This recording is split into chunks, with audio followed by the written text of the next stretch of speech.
The day I found out my sister stole my college fund, I was organising my financial aid documents at our kitchen table. My acceptance letter to Stanford lay beside me. My dream school since I was 12. I'd worked my entire life for this moment, maintaining a 4.0 GPA while juggling 3 part-time jobs to supplement the savings account my parents had started for me when I was born. My name is Mary, and that was the day my family showed me exactly who they were. What do you mean the account is empty? I stared at my mother across the kitchen table, my hands trembling as I held the bank statement. There should be over $40,000 in there. Mom stirred her coffee casually, not meeting my eyes. Sydney needed it more than you did, honey. You're smart. You'll figure something out. The room started spinning. Sydney needed my college fund for what exactly? As if summoned, my sister sauntered into the kitchen wearing designer clothes I'd never seen before. A brand new iPhone peeked out of her Gucci purse. Oh my God, is this about the money? Sydney rolled her eyes. You're being so dramatic. I needed to establish myself socially before starting my influencer career. Image is everything these days. You spent my college fund on clothes and accessories. My voice cracked. Mom, Dad, you let her do this. Dad walked in, newspaper tucked under his arm. Princess, your sister has a real shot at making it big on social media. It's an investment in her future. Besides, you can always go to community college. I felt like I'd been slapped. An investment? What about my future?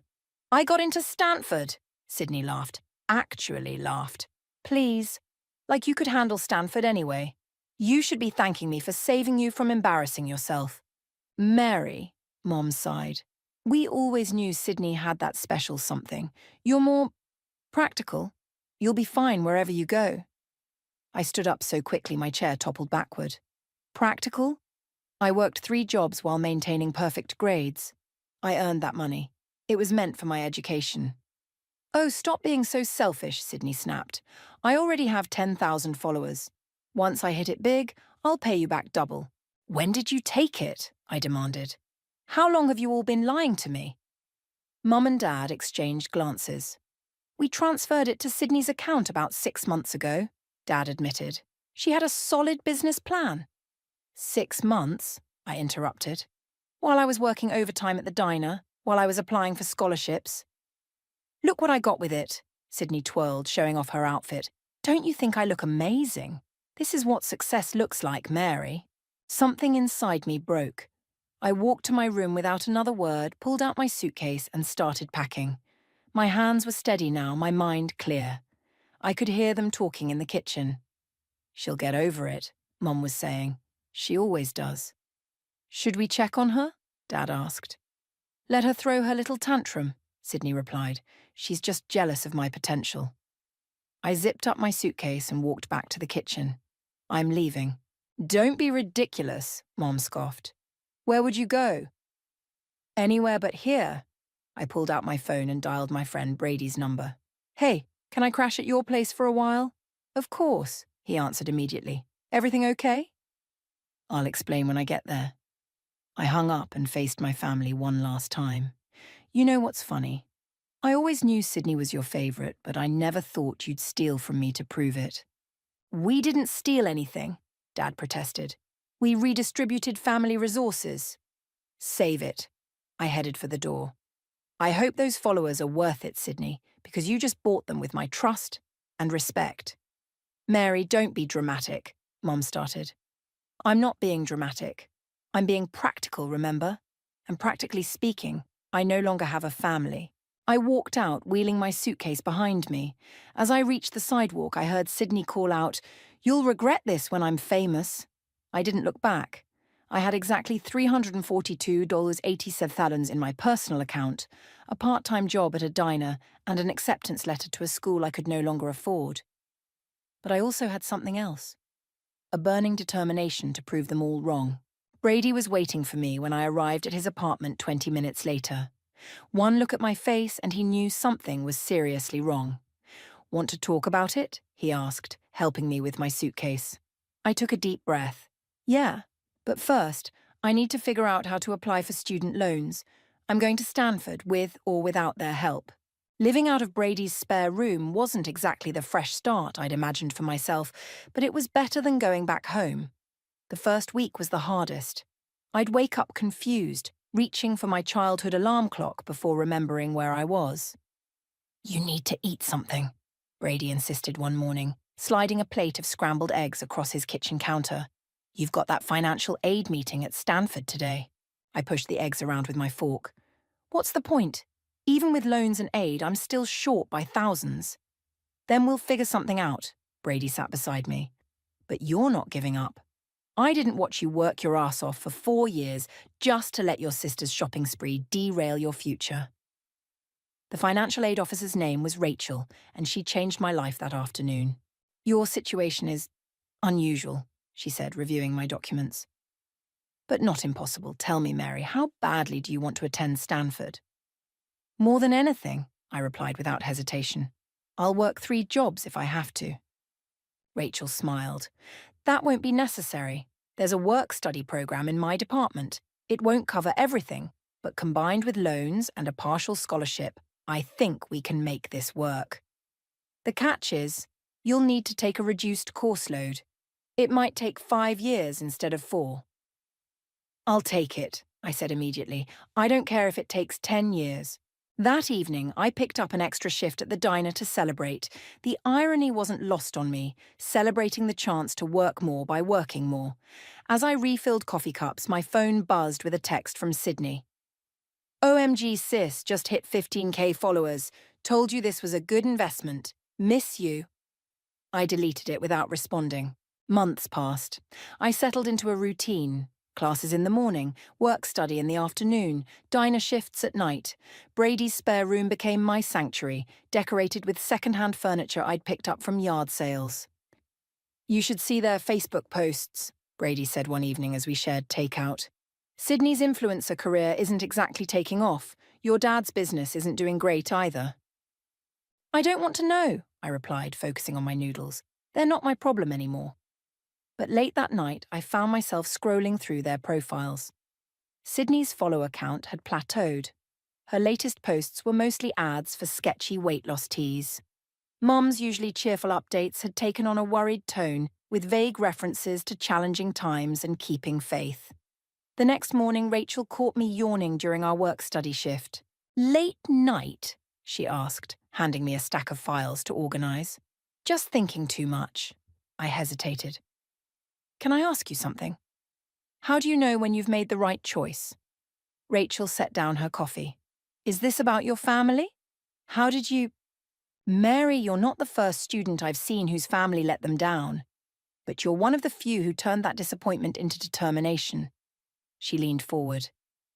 "The right choice isn't always the easy one. Sometimes it's the one that hurts, but helps you grow. I just feel—" I searched for the words. "Lost, sometimes. Like I'm floating without an anchor." "Then build new anchors," she said simply. "Create your own support system. Look around, you've already started." She was right. Between Brady's unwavering support, Rachel's mentorship, and my own stubborn persistence, I was slowly building something new. Something that was entirely mine. That night at the diner, I overheard 2 customers discussing a new tech startup that was revolutionizing financial software. They mentioned they were hiring entry-level programmers. "Excuse me," I interrupted, setting down their coffee. I couldn't help overhearing. "I'm actually studying computer science at Stanford." 2 weeks later, I quit the diner for an internship that paid twice as much. When I told Brady, he insisted on taking me out to celebrate. "To new beginnings," he toasted, raising his glass. "And old friends," I added, clinking my glass against his. "I wouldn't be here without you, Brady." "Please," he scoffed. "You did all the hard work. I just provided the couch." My phone buzzed. Another text from Sydney. "Mom and Dad are worried about you. At least let them know you're okay." I turned off my phone and focused on Brady. "Tell me about your day instead." As we talked and laughed, I realized Rachel was right. I was building new anchors, creating my own definition of family. And for the first time since that day in the kitchen, I felt truly, completely okay. Little did I know that in a few years, those same people who had laughed at my dreams would be the ones desperately seeking my help. But that's another story. One that would prove that karma has perfect timing. 5 years after walking out of my childhood home, I stood on Stanford's graduation stage, my heart pounding as they called my name. The internship had turned into a full-time position, and I'd managed to graduate with honors despite my extended timeline. "Mary!" Brady shouted from the crowd, whistling loudly. Beside him, Rachel beamed, looking every bit as proud as a mother should. Later, at the small celebration dinner Brady organized, Rachel handed me an envelope.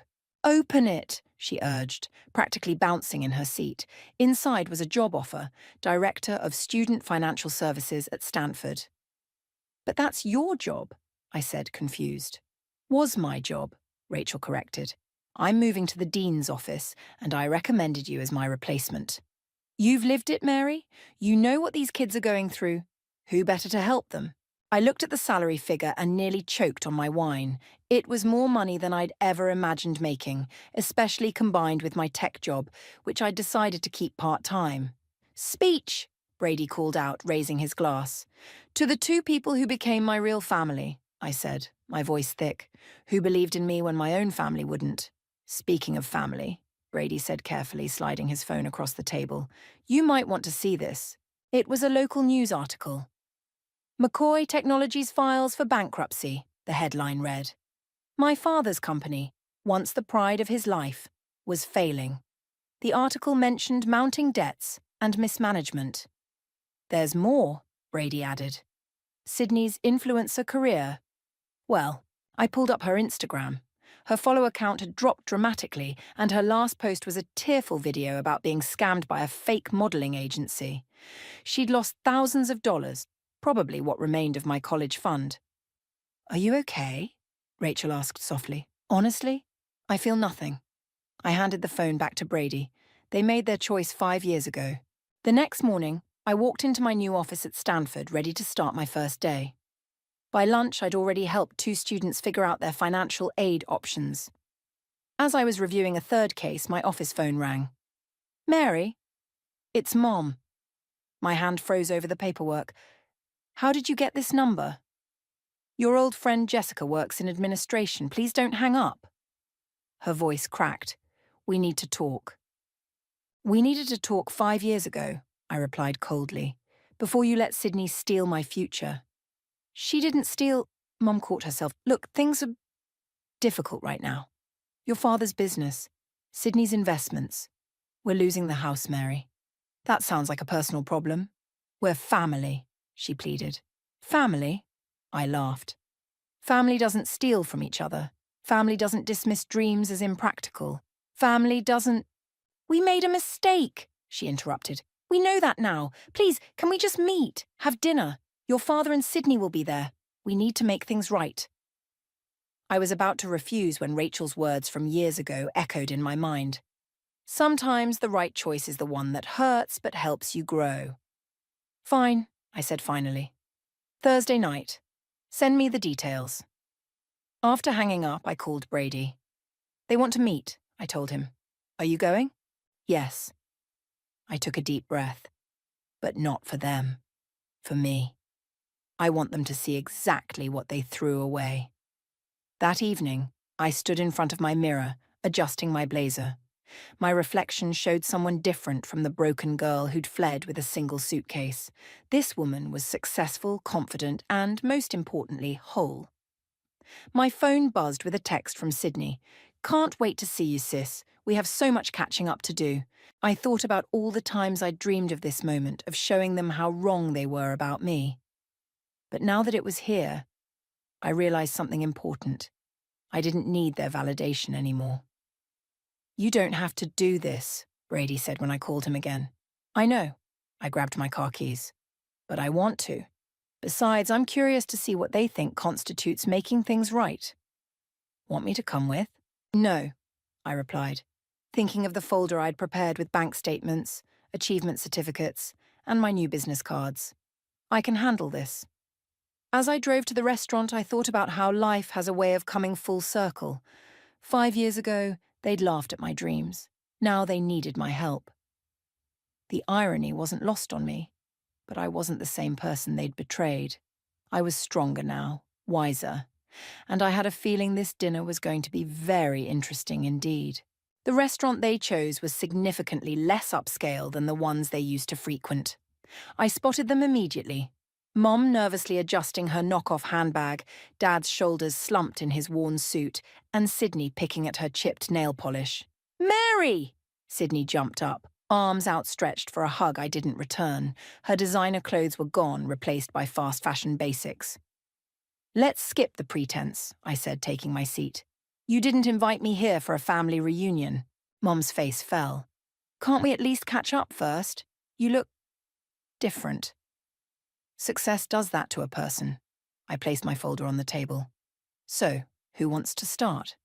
"Dad, how's the business?" He flinched. We've hit a rough patch." "The market?" "Filed for bankruptcy," I corrected. "Sydney, how's the influencer career?" She stared at her water glass. "That's not fair."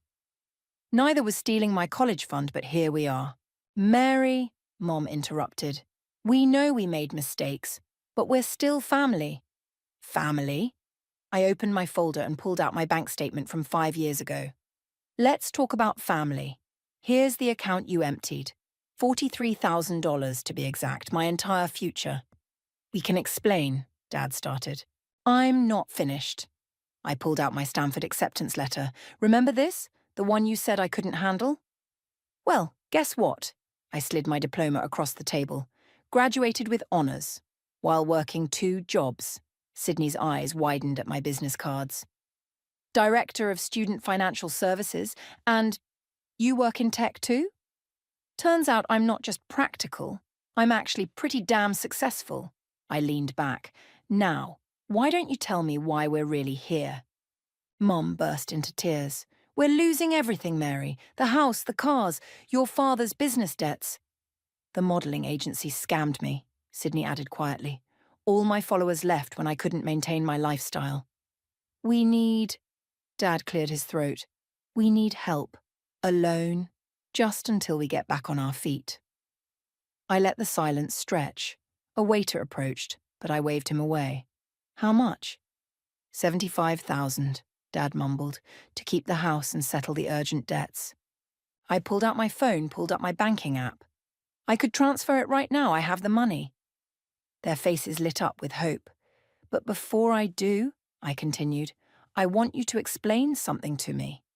That day in the kitchen, when you told me I wasn't special enough for Stanford, did you believe that?" "We were wrong," Mom whispered. "We were so wrong." "That's not what I asked." I put my phone away. "Did you believe it?" Sydney spoke up, her voice small. "I did. I thought I was better than you, that I deserved it more. And now I know I was just entitled and stupid." She wiped her eyes. "I ruined your dreams for Instagram likes." Dad reached across the table. "Princess, please, we can't lose the house. Your mother and sister will have nowhere to go." I stood up, gathering my folder. "I'll think about it." "That's it?" Sydney's voice cracked. "You're just leaving?" "Unlike some people, I don't make major financial decisions on impulse." I pulled on my coat. "I'll contact you with my decision in 3 days." "Mary, wait," Mom called as I turned to leave. "What happened to you? You used to be so sweet." I paused, looking back at their desperate faces. "I grew up. I learned that sometimes the people who should love you the most are the ones who hurt you the worst. And I learned that I'm worth more than you ever thought I was." "We know that now," Sydney whispered. "No," I corrected her. "You know you need me now. There's a difference." As I walked to my car, my phone buzzed with a text from Brady. "How'd it go?" I typed back, "They need 75K. They're desperate." His response was immediate. "What are you going to do?" I smiled, thinking of the document I'd asked my lawyer to draw up yesterday just in case. Something they'll never expect. Because while they thought they were asking for a loan, I had a different proposition in mind. One that would make them face exactly what they'd done to me, dollar by dollar, day by day. They wanted my help? Fine. But this time, we'd do it my way. And my way involved a contract that would make them understand the true cost of betrayal. I started my car, already drafting the terms in my head. 3 days. In 3 days, they'd learn exactly what kind of woman their practical daughter had become. 3 days later, I walked into my lawyer's office where my family was already waiting. Their faces lit up with hope when they saw me. Hope that quickly faded when they noticed the thick contract I was carrying. "What's this?" Dad asked, eyeing the document. "My terms." I sat down, sliding a copy to each of them. "You want $75,000? Here's how you'll get it." Mom flipped through the pages, her hands trembling. "A contract, but we're family." "Family didn't stop you from stealing from me." I nodded to my lawyer. "Please explain the terms." He cleared his throat. "The $75,000 will be disbursed in monthly installments of $5,000, provided all conditions are met." "Conditions?" Sydney interrupted. "What conditions?" "First," I said, "Sydney needs to get a real job. Not influencing, not modelling. An actual 9-to-5 position. Each month she'll put half her salary into a scholarship fund I'm establishing for students whose families have abandoned them financially." Sydney's face reddened. "That's not—" "Second," I continued, "Dad needs to take a financial management course and work with a court-appointed bankruptcy advisor. No more risky business ventures." Dad started to protest, but I held up my hand. "Third, Mum will volunteer 10 hours per week at the University Financial Aid Office, helping students figure out how to pay for college when their families let them down." "This is ridiculous," Mum sputtered. "We're asking for help, not punishment." "No," I corrected her. "You're asking for money. I'm offering a chance at redemption. There's more." My lawyer turned to the next page. "The house will be sold. A smaller, more affordable property will be purchased with part of the funds. The remaining money will go toward debt settlement." "Sell the house?" Dad exploded. "That's our home." "No, it's a symbol of your pride that you can no longer afford." I leaned forward. Just like my college fund was supposed to be untouchable. But here we are. Sydney was reading through the contract, her face pale. "It says here we have to attend family therapy?" "Monthly sessions, all of us." I met their shocked stares. "You want to talk about family? Let's talk about it with a professional who can help us unpack exactly what happened 5 years ago. And if we refuse?" Mum's voice was barely a whisper. "Then you get nothing." I stood up. "You have 1 hour to decide. I'll be in the coffee shop downstairs." Brady was waiting for me there. "How'd they take it?" "About as well as expected." I stirred my coffee. "They thought I'd just write a check and forget everything that happened." "Will they sign?" "They don't have a choice. The bank's foreclosing next month and Sydney's credit is destroyed from her failed influencer ventures." 45 minutes later, my lawyer called. They were ready to talk. I returned to find them huddled together, looking defeated. "Before you sign," I said, "I want you to understand something. This isn't about revenge. This is about accountability." "It feels like punishment," Sydney muttered. "Really? Because to me it feels like an opportunity, the kind you didn't give me." I pulled out my own pen. "I'll sign first, to show you I'm committed to this. All of it, including the therapy." Dad picked up his pen next. "We really don't have a choice, do we?" "You always have a choice, just like you had a choice 5 years ago." I watched as he signed. "The difference is this time I'm giving you a chance to make the right one." Mom signed next, tears falling onto the paper. Sydney was last, her signature shaky but determined. "What now?" she asked. "Now," I said, gathering the contracts. "You start over. Just like I had to. The first installment will be transferred tomorrow. Sydney, I have 3 job interviews lined up for you next week. Dad, your first financial management class starts Monday. And the therapy?" Mom asked. "First session is Thursday at 6 p.m. Don't be late." I handed them each a copy of the signed contract. "Welcome to your fresh start. Try not to waste it this time." As they filed out, Sydney lingered behind. "Why are you really doing this?" You could have just said no. I thought about the scared girl I'd been, packing her bags with shaking hands, about Brady's spare room and Rachel's kindness, about late nights studying and early mornings working. Because someone once told me that the right choice isn't always the easy one. I met her eyes. Sometimes it's the one that hurts but helps you grow. She nodded slowly, understanding dawning in her eyes.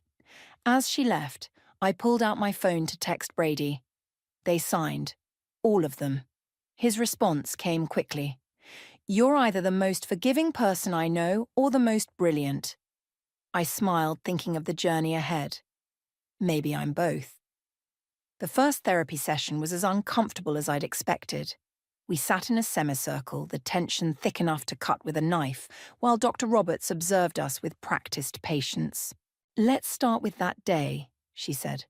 "The day Mary discovered her college fund was gone." "Do we have to?" Sydney squirmed in her seat. "Yes," I said firmly. "We do." "I remember feeling justified," Sydney admitted after a long pause, "like I deserved it more because I had this grand plan to be famous. And now?" Dr. Roberts prompted. "Now I'm working as a junior administrative assistant, making coffee for people Mary's age who are already executives." Sydney's voice cracked. "I wasted everything. Her money, my time, my reputation." Mom reached for her tissue box. "We enabled her.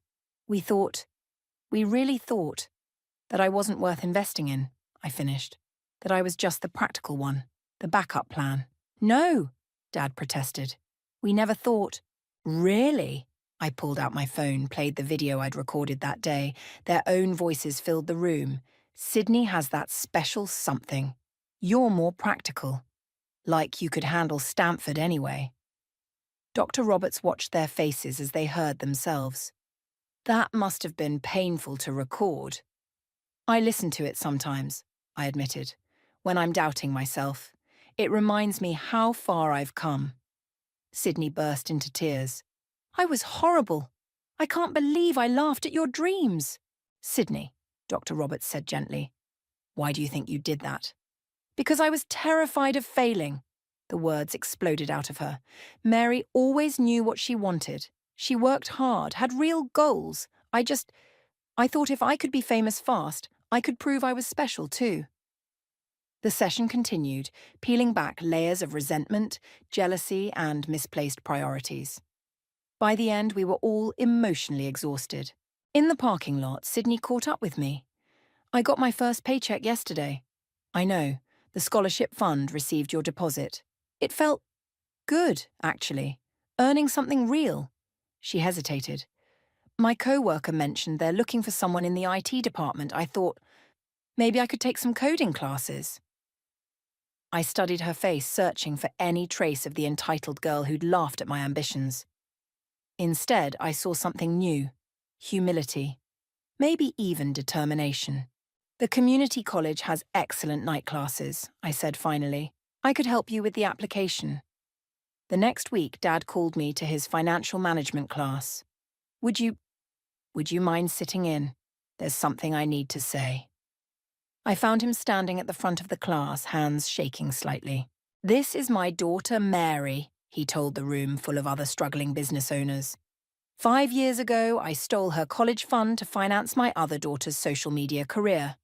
I lost everything: my business, my home, and most importantly, my daughter's trust. Don't make my mistakes. Don't let pride blind you to what really matters." Later, over coffee, he showed me his new budget plan. "The bankruptcy advisor says if we stick to this, we could be debt-free in 3 years." "That's good, Dad." "Mary," his voice was small, "I'm sorry, not just for the money, for not believing in you." Mom's transformation was slower, more resistant, but after a month of working in the financial aid office, something changed. "I met a girl today," she told me during our next therapy session. "She reminded me of you. Brilliant, hardworking, but her parents, they didn't think college was necessary for a girl." She wiped her eyes. "I helped her find scholarships, loans, work-study opportunities. I kept thinking about how no one did that for you, how we did the opposite." "Did she get the funding she needed?" I asked. Mom smiled through her tears. "Yes. She starts next semester. Dr. Roberts leaned forward. How did that make you feel, helping her? Like I was finally doing what a mother should do, supporting someone's dreams instead of crushing them. As I drove home that evening, Brady called to check in. How was therapy? Surprising, I answered. They're actually trying, really trying. And how do you feel about that? I thought about Sydney's coding classes, Dad's humility, Mom's gradual understanding. Cautiously optimistic, but also what? Proud of myself. Not for succeeding despite them, but for giving them a chance to become better people. I pulled into my driveway. Even if it took a legally binding contract to make it happen. That's because you're not just the practical one anymore, Brady said. You're the strong one, the wise one. He was right. I wasn't just surviving anymore, I was thriving, and somehow impossibly helping my family learn to thrive too. On my terms this time. 6 months into our contract, I sat in the audience at Sydney's community college, watching her give a presentation for her introductory programming class. Her hands shook slightly as she demonstrated the simple app she'd built, but her voice was steady. And that's how I created my first budgeting application, she concluded, inspired by my own experience with financial mismanagement. During the Q&A, someone asked about her previous career as an influencer. Actually, Sydney replied, meeting my eyes in the audience, that wasn't a career. That was me stealing my sister's future because I was too afraid to build my own. This, learning to code, working a real job, building something useful, this is my career. After the presentation, I found her in the hallway. So, she asked nervously, what did you think? The code needs work, I said honestly, but the concept is solid. A budgeting app for college students. I thought maybe it could help prevent others from making my mistakes. She clutched her laptop. Would you maybe help me develop it further? Before I could answer, Mom and Dad arrived, having slipped in late. Sorry we missed the presentation, Dad said. The financial management class ran long, but look, he pulled out a certificate. Finally completed the course. And I helped 3 students secure full rides today, Mom added. One of them cried. I used to think those tears were dramatic, but now... She trailed off, remembering. How about we discuss Sydney's app over dinner? I suggested. I know a great Thai place nearby. At the restaurant, Sydney spread out her design notes, while Dad reviewed her projected development costs. This could actually work, he said, running the numbers. Small scale at first, but with the right marketing strategy. No, Sydney interrupted. No more get-rich-quick schemes. I want to do this right, build it properly, test it thoroughly. Mary, that's why I want your help. Not for shortcuts, but for guidance. I felt something shift in my chest. Okay, I said, but we do this my way. Proper development cycles, user testing, gradual rollout. Deal, she beamed. Thank you, sis. Later that week, during our therapy session, Dr. Roberts noted the change in our dynamic. Sydney's asking for help instead of taking, she observed. Mary's offering guidance instead of judgment. This is significant progress. I've been thinking, Mum said suddenly, about the scholarship fund. What if we contributed more? Not just Sydney's portion of her salary, but something from all of us? We could call it the Second Chance Fund, Dad suggested, for students who need help starting over. I felt tears prick my eyes. You'd do that. We owe you so much more than money, Sydney said softly. We owe you an entire future that we tried to steal. Maybe this way, we can help give other students the chance we almost took from you. Dr. Roberts smiled. Mary, how does that make you feel? Validated, I admitted. Like you finally understand what education means, what dreams mean. After the session, Dad pulled me aside. The house goes on the market next week. Are you okay with that? No, he said honestly. But I'm learning that being okay with something isn't as important as doing what's right. We found a smaller place, closer to Sydney's school and your mom's volunteer work. And your new job? He smiled wryly. Being a junior accountant at 60 isn't exactly what I planned, but it's honest work.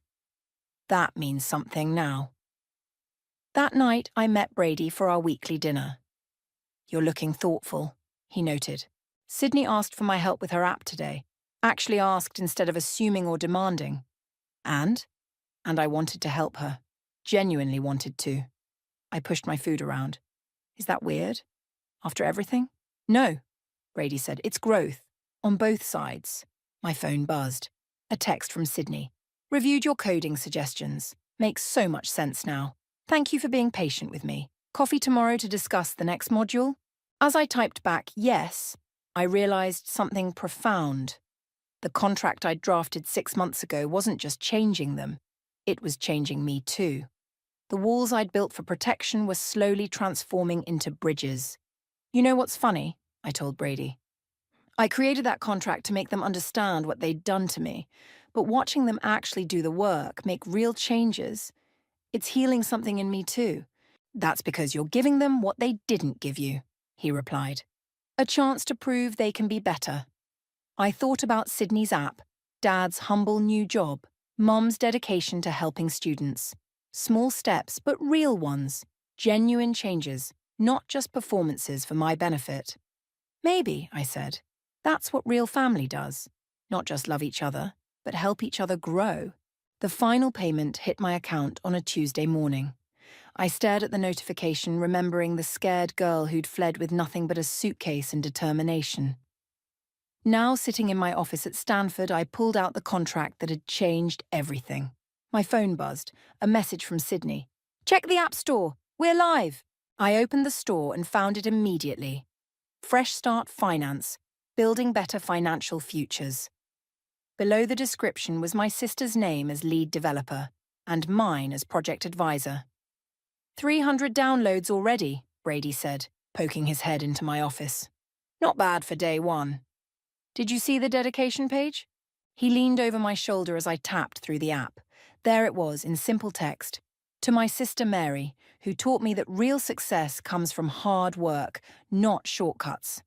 Thank you for my second chance." The door opened again.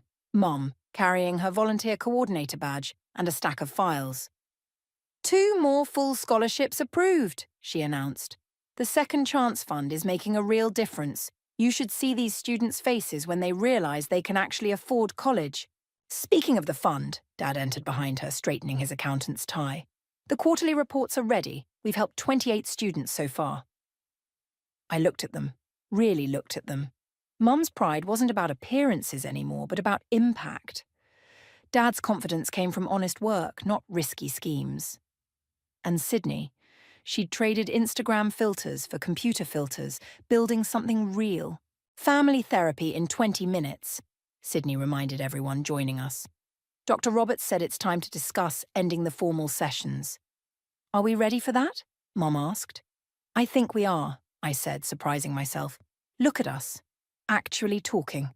Actually listening." "Remember our first session?" Sydney laughed.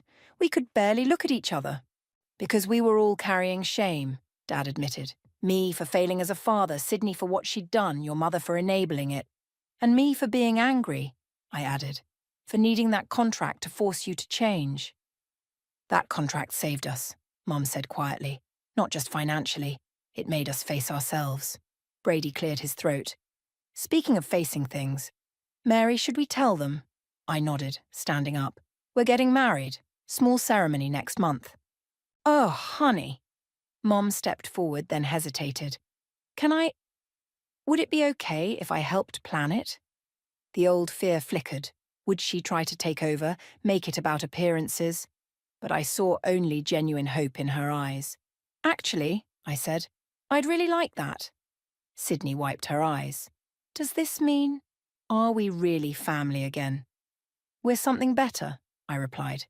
"We're a family that learned from our mistakes. That grew stronger from our breaks." Dr. Roberts welcomed us warmly when we arrived at her office. "I understand you want to discuss concluding our sessions." "The contract is fulfilled," I explained. "All the terms met, all the payments made." "And how do you feel about that?" I looked at my family, my real family, rebuilt from the ashes of betrayal. I feel like we don't need a contract anymore. They've proven who they are now. By keeping our promises, Dad said. By earning trust back, Mom added. By becoming people worthy of being called family, Sydney finished. Dr. Roberts smiled. Then I have one last assignment. Mary, what would you do if they needed help again? I'd give it, I said without hesitation.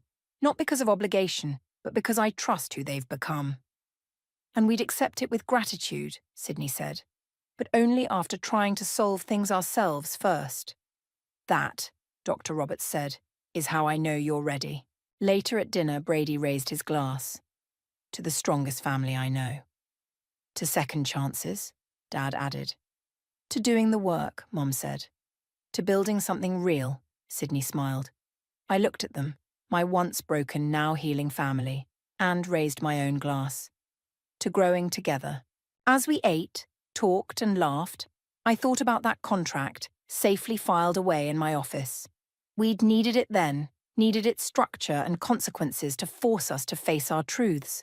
But we didn't need it anymore. What we had now was stronger than any legal document. It was trust, rebuilt from scratch. Understanding, earned through effort. Love, stronger for having been tested and proven. We had become the family we should have been all along, and that was worth more than any college fund. Ready to go home? Brady asked as we finished dinner. I looked at my family, really my family now, and smiled. I am home.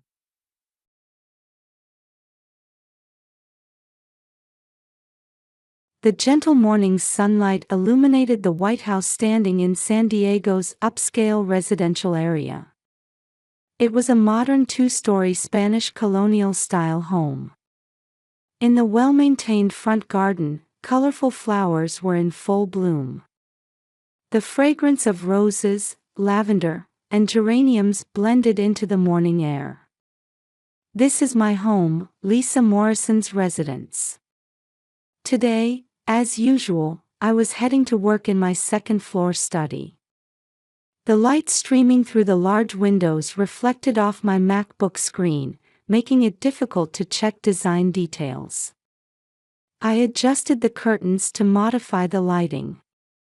My meticulous nature serves me well in my work. As a freelance graphic designer for 7 years, I've recently secured projects with major cosmetics brands and am enjoying fulfilling days. I always keep fresh flowers on my desk. Admiring flowers while working is my secret pleasure. My gentle expression, which belies my 38 years, might be nurtured by such a peaceful lifestyle. Good morning, Lisa. Turning at my husband's voice behind me, there stood David in his gray suit. He's the youngest department head in Wilson Realty's Real Estate Development Division. His tall stature exudes a clean-cut presence that earns him trust from clients. You have business negotiations in Arizona starting today, right? Yes, we're in the final stages of a new project. If it succeeds, both the company and I can make a big leap forward. Ambition gleamed in David's eyes. Since becoming the youngest department head at 35, his passion for work hasn't wavered.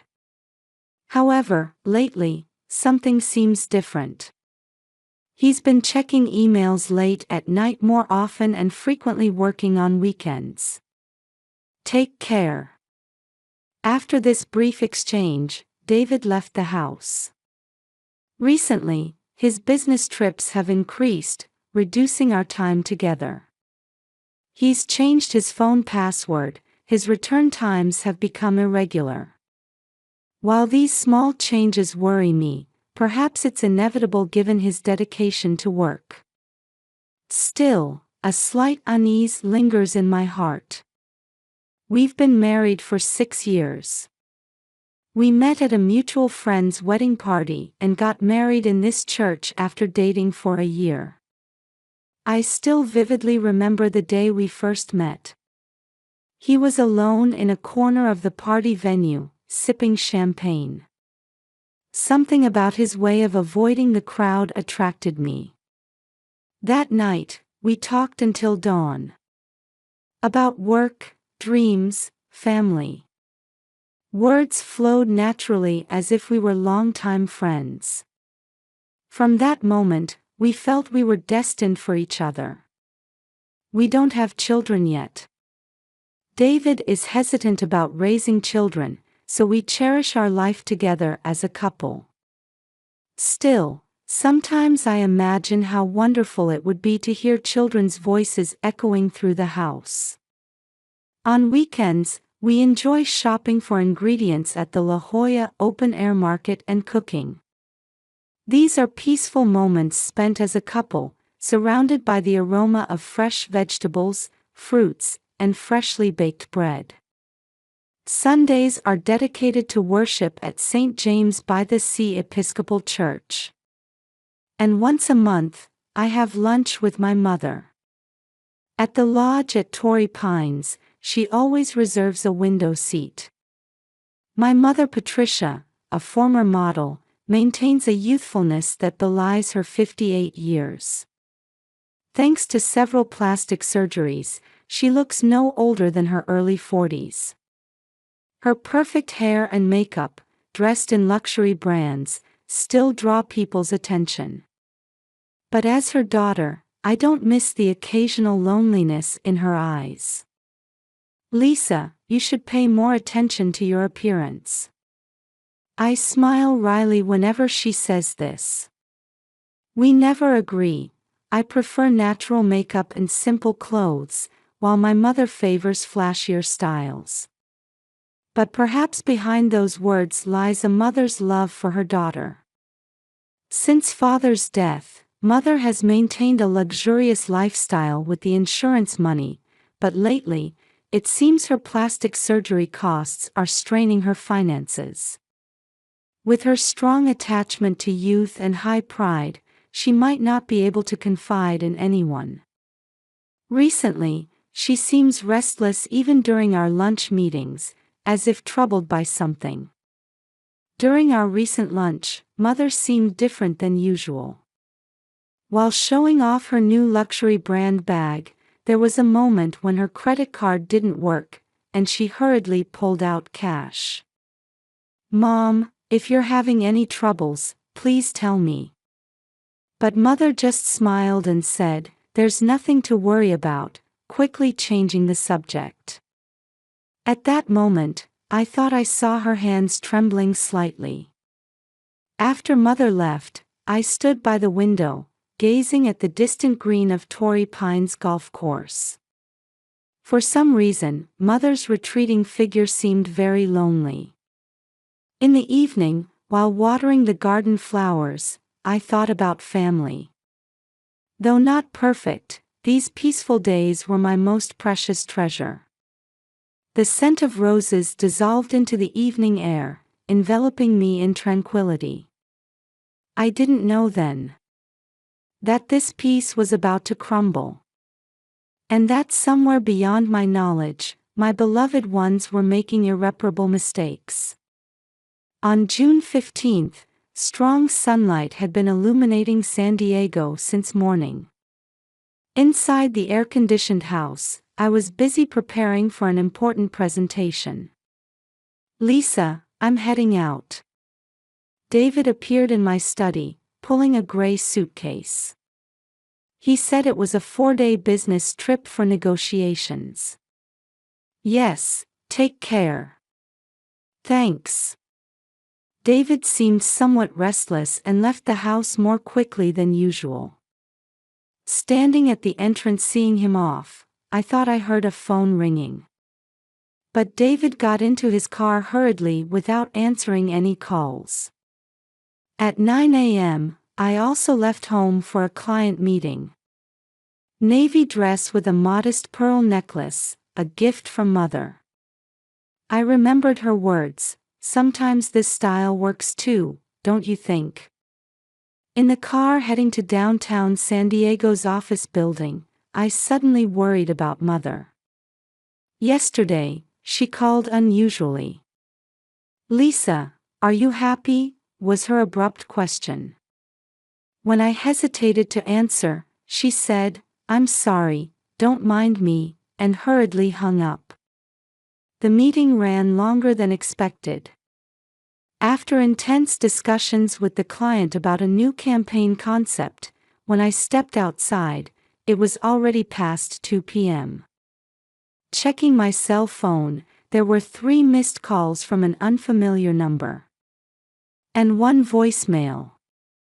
"This is Detective Parker from the San Diego Police Department. Mrs. Morrison, there's an urgent matter we need to discuss. We received a report of an incident at your home. Would you please come to the police station?" My heart raced. An incident at home. But nobody should be there during the day. Various possibilities raced through my mind as I hurried to the police station. A burglary. An intruder.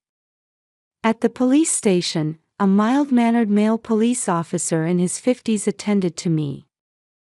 It was Detective Parker. "Mrs. Morrison, around 1 p.m. today, we received a report from your neighbor, Nancy Clark. Nancy is a kind former teacher who lives alone since losing her husband. She often greets me while doing gardening. Mrs. Clark testified hearing a woman scream from your house. And she took this photograph." I gasped when I saw the photo Detective Parker placed on the table. The photo, taken around 1 p.m., showed a woman's back figure standing by the window of the master bedroom on the 2nd floor.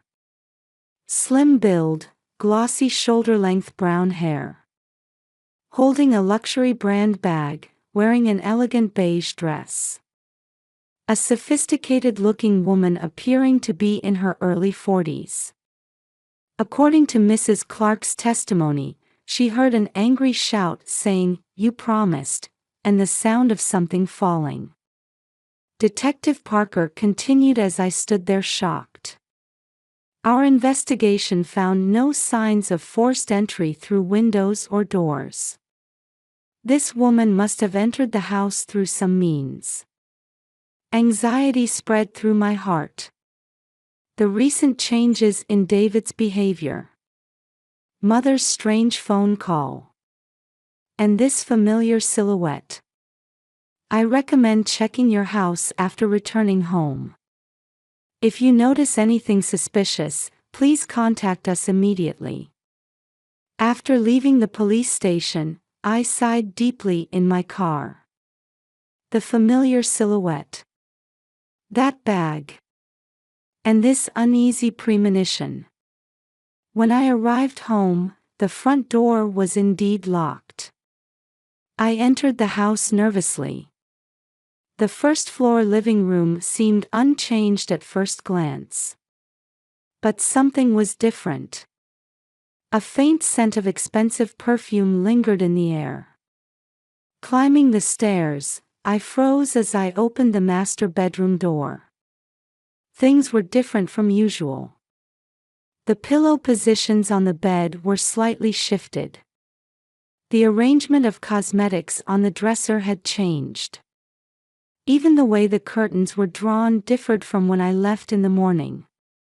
Opening the closet, even the arrangement of clothes had changed. Someone had definitely been here. But who, and how did they get in? Standing by the window, I tried standing in the same position as in the photo. The green expanse of Torrey Pines golf course spread before me. As I gazed at that view, my vague anxiety transformed into certainty. I picked up my phone and called David. But the call went to voicemail.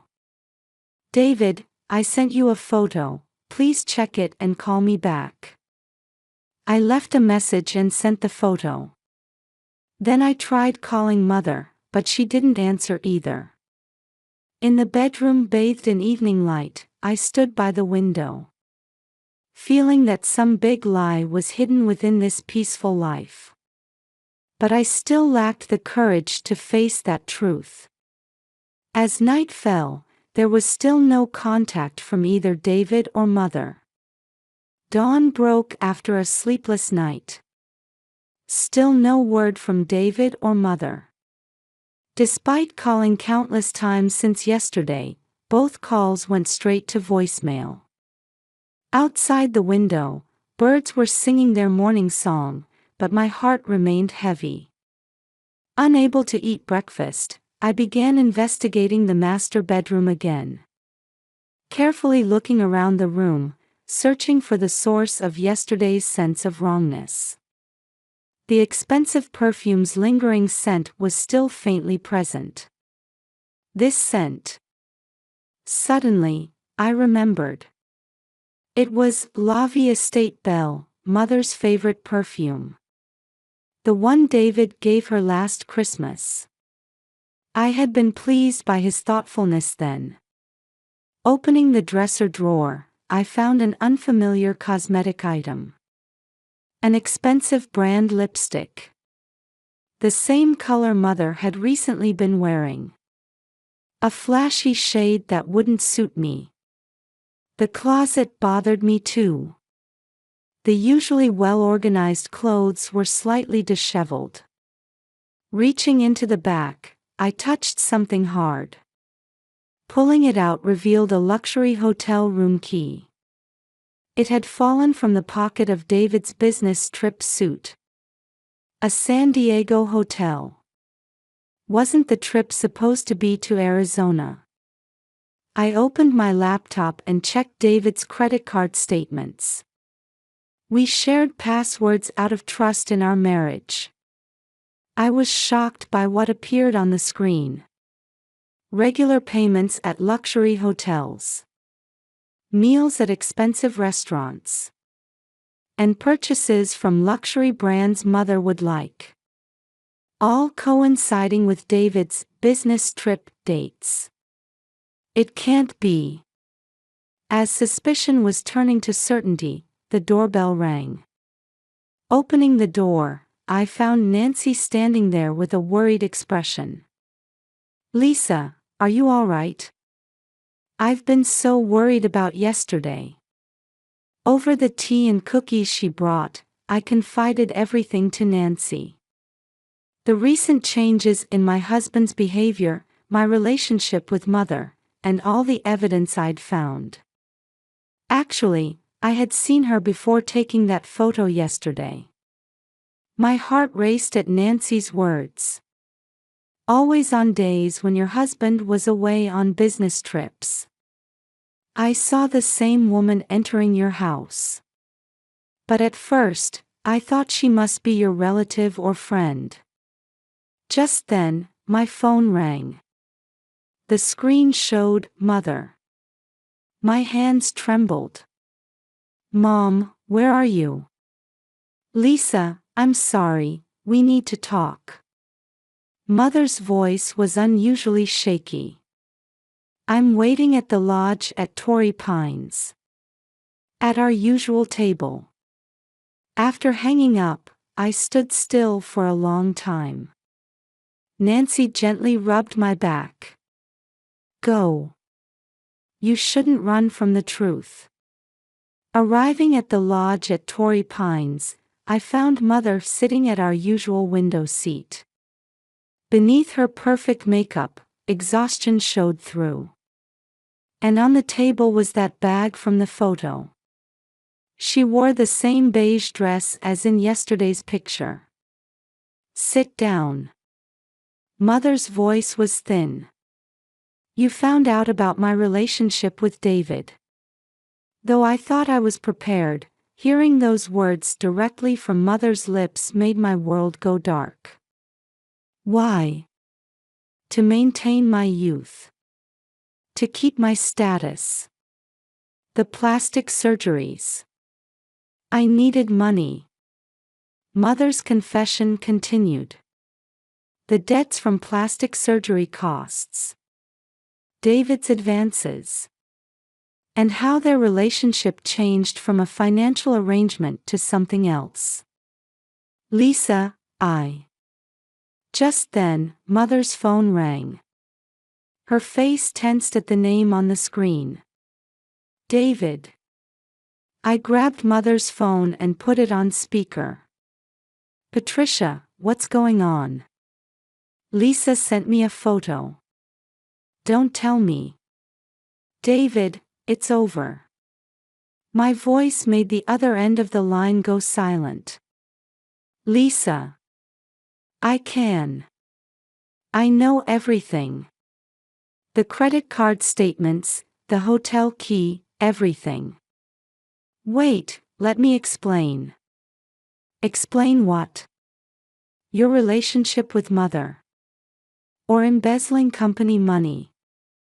Over the past few days, I had investigated thoroughly. David's reputation at work. The unusual frequency of business trips. And the flow of company money. Lisa, I have something to tell you too. Mother spoke in a trembling voice. David and I decided to end it. When he realized I was running out of money, he suddenly turned cold. Mom. I was foolish. Stealing my daughter's husband, obsessing over youth, please forgive me. Mother's makeup began to crumble. Behind the perfect mask, her true face emerged.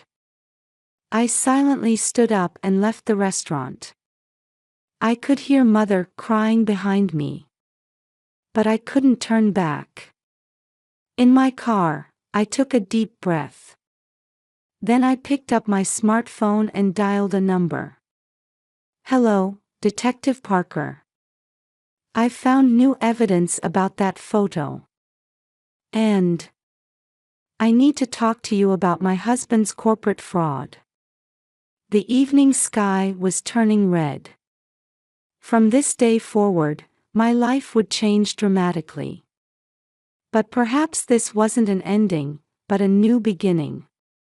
In the San Diego Police Department interrogation room, David Morrison hung his head before Detective Parker. His expensive suit was wrinkled, his usually clean-cut appearance gone. How do you respond to the allegations of misappropriating company funds for personal use? Detective Parker's quiet voice echoed in the white room. I admit to everything. David's voice was hoarse. I failed at risky investments aimed at promotion. To cover that hole. Outside the interrogation room, I heard everything. His relationship with Patricia. The embezzlement. And his true nature. Do you have anything to say to your wife? I was foolish. Blinded by greed, I lost sight of what was important. With those words, David was arrested. The amount of misappropriated funds at Wilson Realty was larger than expected.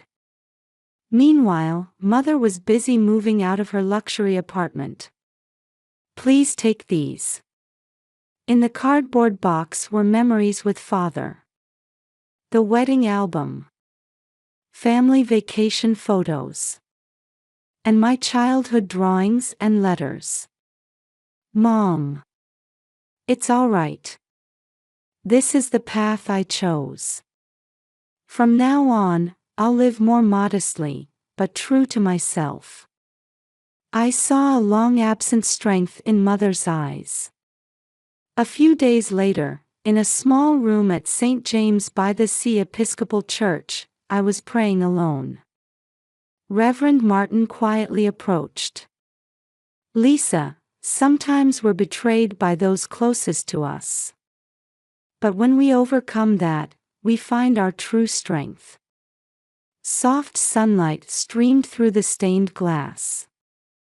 Have you decided on a new place? Nancy was waiting when I left the church.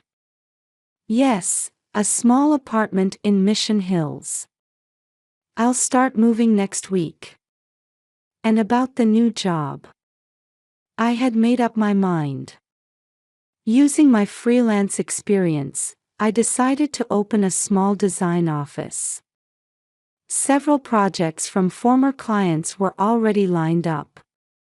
"You'll do great, Lisa." Nancy's words gave me courage. On moving day, while doing final shopping at La Jolla Open Air Market, I met a familiar face. "Oh, Lisa." Janet, Mother's friend. I bowed my head, uncomfortable knowing that Mother's affair partner had been her daughter's husband. "Lisa, no one blames your mother. She's finally facing her true self." These unexpected words warmed my heart. The new apartment was in a quiet residential area of Mission Hills. Though not spacious, it was a comfortable space with pleasant breezes flowing through. Here's where I take my first step into a new life. While moving in boxes, I looked out the window. Downtown skyscrapers were visible in the distance. "Lisa, I'll leave this here." Mother, bringing the last cardboard box, held out a small potted plant. "Lavender. It has healing meanings in flower language." Tears glistened in Mother's eyes. "I'm sorry. I won't ask for forgiveness. But from now on, as a true mother." Emotions too deep for words filled us. Mother and daughter, though wounded, were slowly but surely taking steps toward each other. 6 months later. My design firm, New Dawn Design, was off to a good start, though small. "Lisa, we've secured a new client." Kate, Nancy's granddaughter whom I hired as a secretary, reported excitedly. "Thank you. Oh, and I have lunch plans with Mother today. Patricia has changed so much, hasn't she?" "Yes. Mother now teaches at a local senior fashion circle. It's her new job to suggest age-appropriate beauty without relying on plastic surgery. Her former haughty attitude has disappeared, replaced by a genuine smile." "Mom, sorry I'm late." "It's fine. Isn't the pasta here delicious?" We share recent news at a small Italian restaurant instead of an upscale establishment. "Have you heard about David?" "Yes. He's getting parole next month. We need to keep moving forward." I quietly nod at Mother's words. In the evening, while watering the lavender on my apartment balcony, I reflect. Without that photograph, I might never have faced this truth. But now, I'm grateful for everything. A word from a neighbor. It was a signal heralding the beginning of a new life. Being hurt, suffering, yet continuing to walk forward, perhaps that's what true strength is. The scent of lavender drifts on the evening breeze. Tomorrow will bring another new morning. And I will continue walking my path, one step at a time.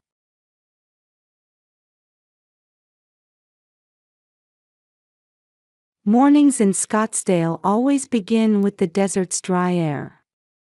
At 6 o'clock, I wake up before my alarm clock rings. From the next room, I can hear the faint sound of my daughter Abigail's pencil scratching against paper as she draws. Early rising has become a habit for both mother and daughter. In the kitchen, I go about my unchanged morning routine while making toast. My name is Linda Parker. I'm 36 years old and in my 7th year as a pharmacy technician at Walgreens. This job was supposed to be temporary until my husband Michael got his insurance agency off the ground.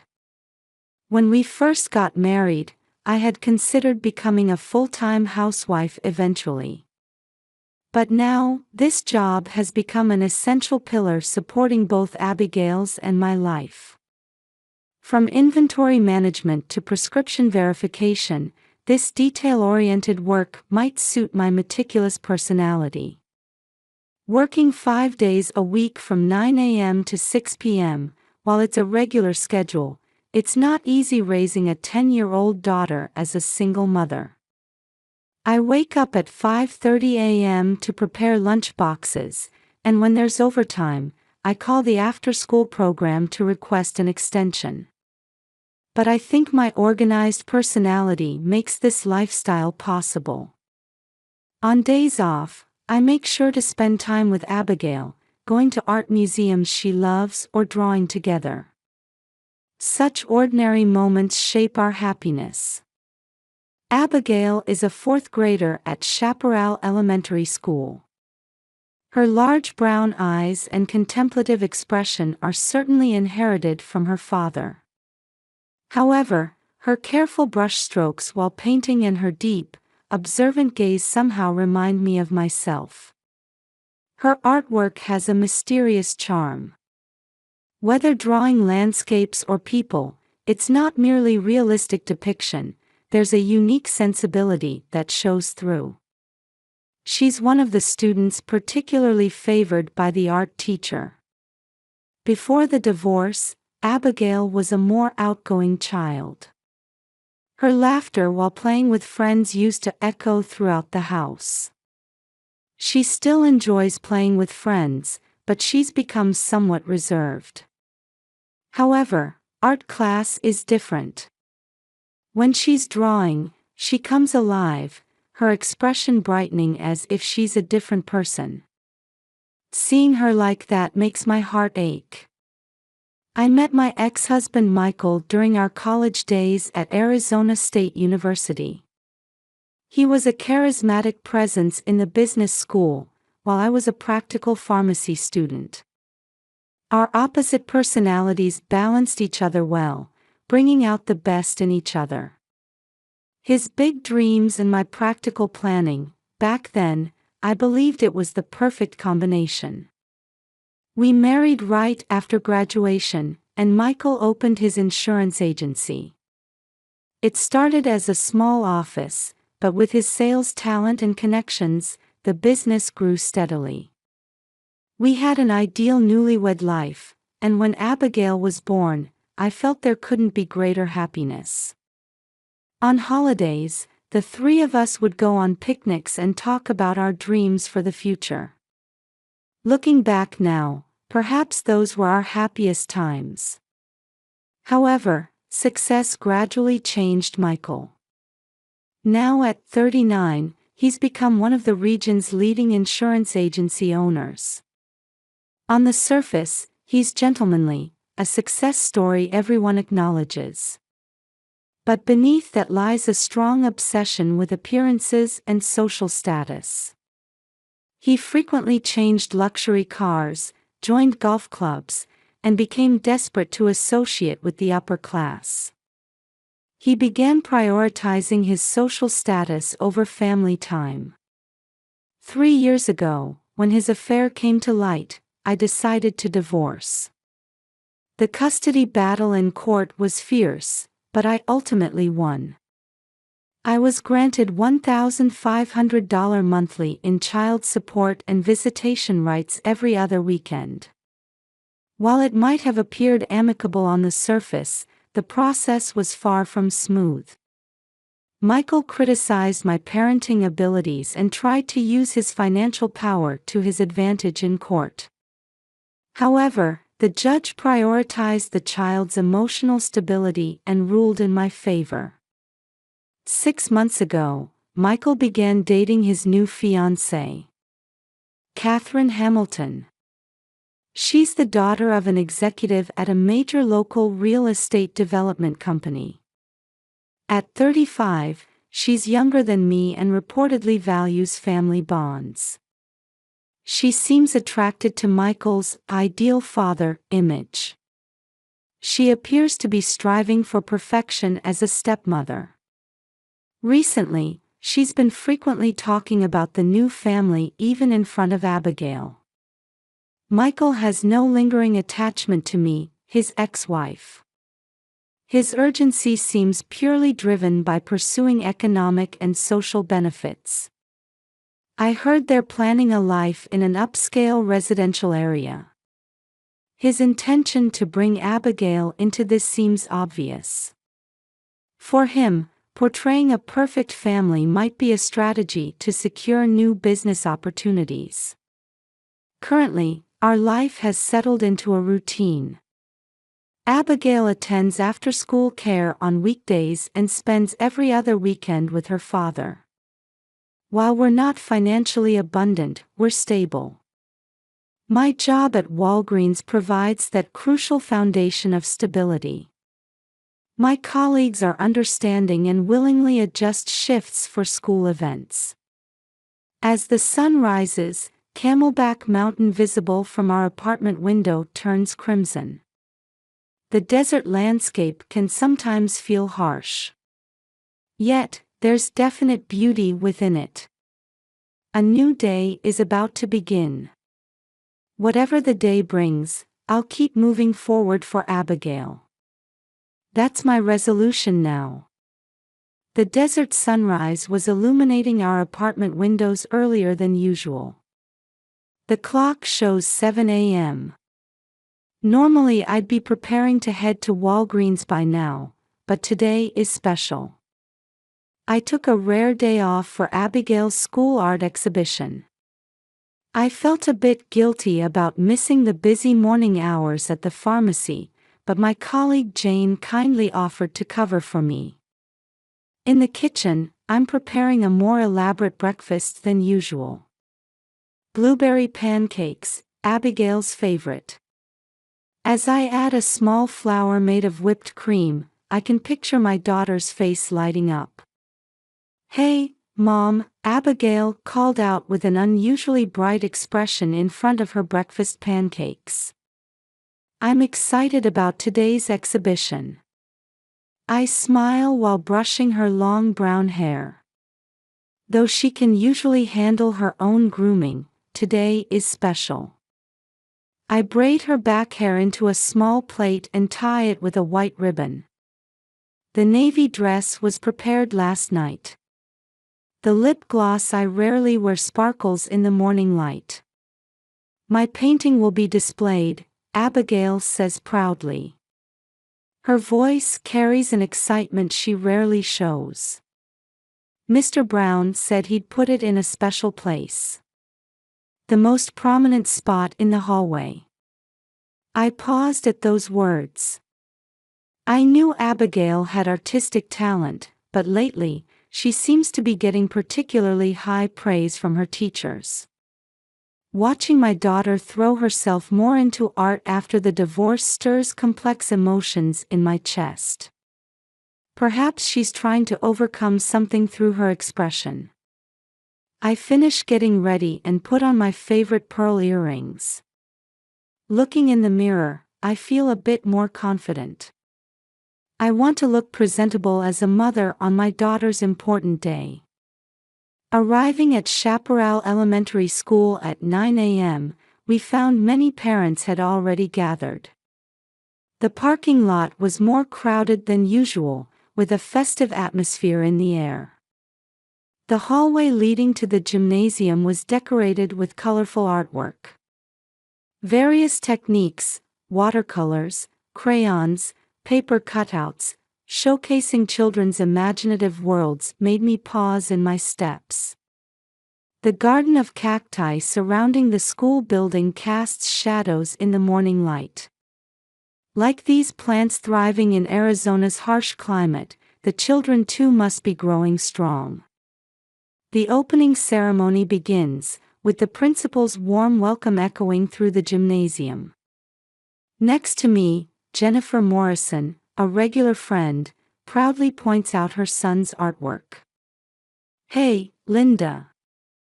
Show me Abigail's painting too," Jennifer called out.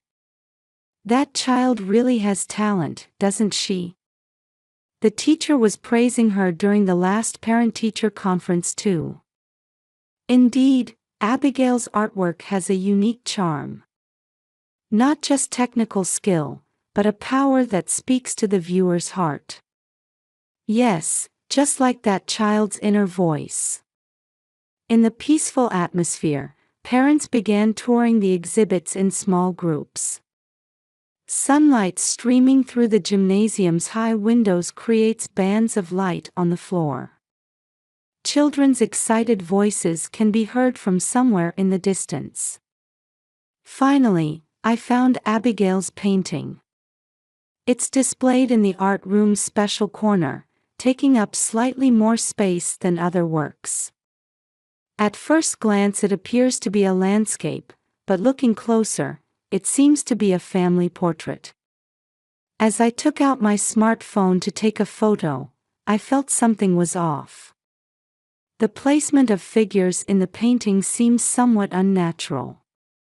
Though it's supposed to depict family, there's something dark about it, or is that just my imagination? The color usage is different from Abigail's usually bright paintings. The shadows are heavy, and there's something weighty about the figures' expressions. Eventually, that sense of unease turned to certainty.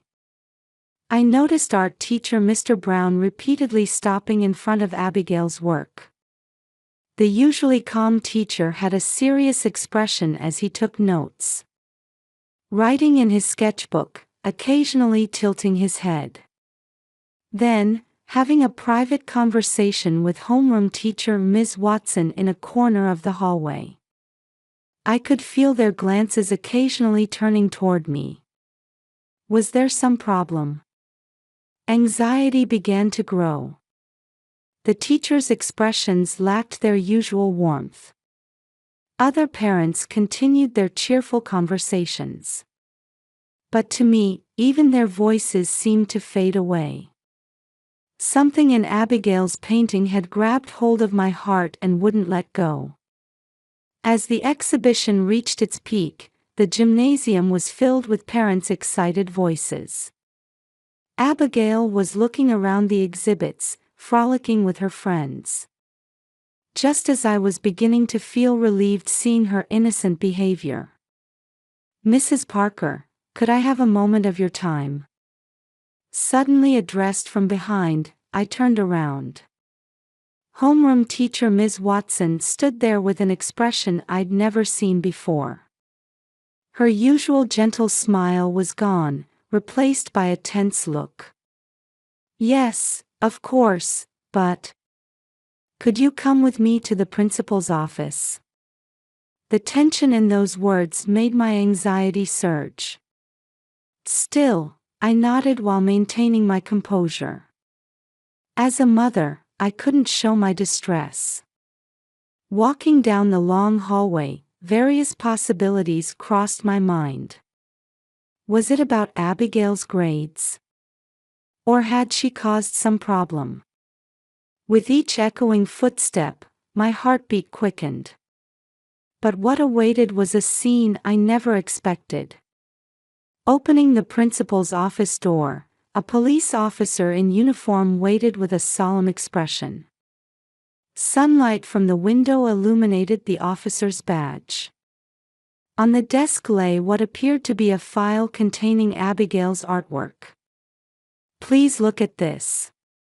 Opening the file the officer handed me, I found multiple paintings by Abigail. A strange woman with her father, and a small girl drawn in the corner. A series of paintings in dark colors with the words, "We're going to be a new family." At that moment, I felt the blood drain from my body. My legs wobbled, my vision narrowed. The dark colors in the paintings seemed to strike directly at my heart. My hand trembled as I tried to sit down. There, Abigail's cry for help was painfully clear. In the heavy atmosphere of the principal's office, the police officer quietly turned the pages of the file. There, Abigail's paintings from the past several months were organized chronologically. "Let me explain this in detail," Mr. Brown stepped forward. His voice lacked its usual gentleness. We first noticed the changes about 3 months ago. The teacher pulled out one painting. A family portrait in bright colors. In Abigail's characteristically delicate touch, it depicted a holiday scene with her father. Until this point, her work showed warmth. Turning to the next page, the color scheme gradually changed. The bright colors faded, replaced by grays and deep blues. The placement of figures also changed. Initially, all family members were drawn the same size, but gradually the figure representing Abigail became smaller and was placed at the edges. These are works from October. Ms. Watson opened another file. It contained health room conversation records and school counselor observation notes. Abigail began visiting the health room more frequently. She often complained of headaches and stomach aches, particularly before and after visits with her father. The police officer cleared his throat quietly and presented new documentation. This is a transcript of a conversation recorded last Friday. The transcript detailed a conversation between Abigail and her father. Here, try redrawing this picture brighter. Express the happy life with your new mom and new home. But, Dad. Abby, do as I say. You're a big girl now, aren't you? You'll cooperate for your new family, right? Each word cut into my heart like a sharp blade. Michael's voice carried a coldness I'd never heard before. Mrs. Parker, the police officer continued, carefully choosing his words. This kind of psychological pressure is recognized as a form of child abuse. Especially in custody-related cases, it can have serious effects on a child's mental health. The school counselor joined in, explaining Abigail's behavior in detail. How even during her usually active art time, her expression became extremely suppressed after visits with her father. How she reduced conversations with friends and spent more time alone during breaks. Even more shocking was the revelation of Michael's true motives. His fiancée Catherine's father being an influential local real estate developer. He was trying to create a perfect family image to gain their trust.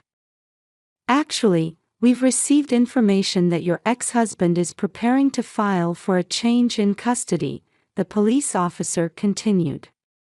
It appears his aim is to avoid child support payments and gain social credibility for new business developments. With trembling hands, I looked at the final painting. There stood her father and an unknown woman in front of a large house, with Abigail drawn small like a shadow. Under the words, "We're going to be a new family," faintly added words. "Mom, I'm sorry." At that moment, emotions I'd been suppressing burst forth.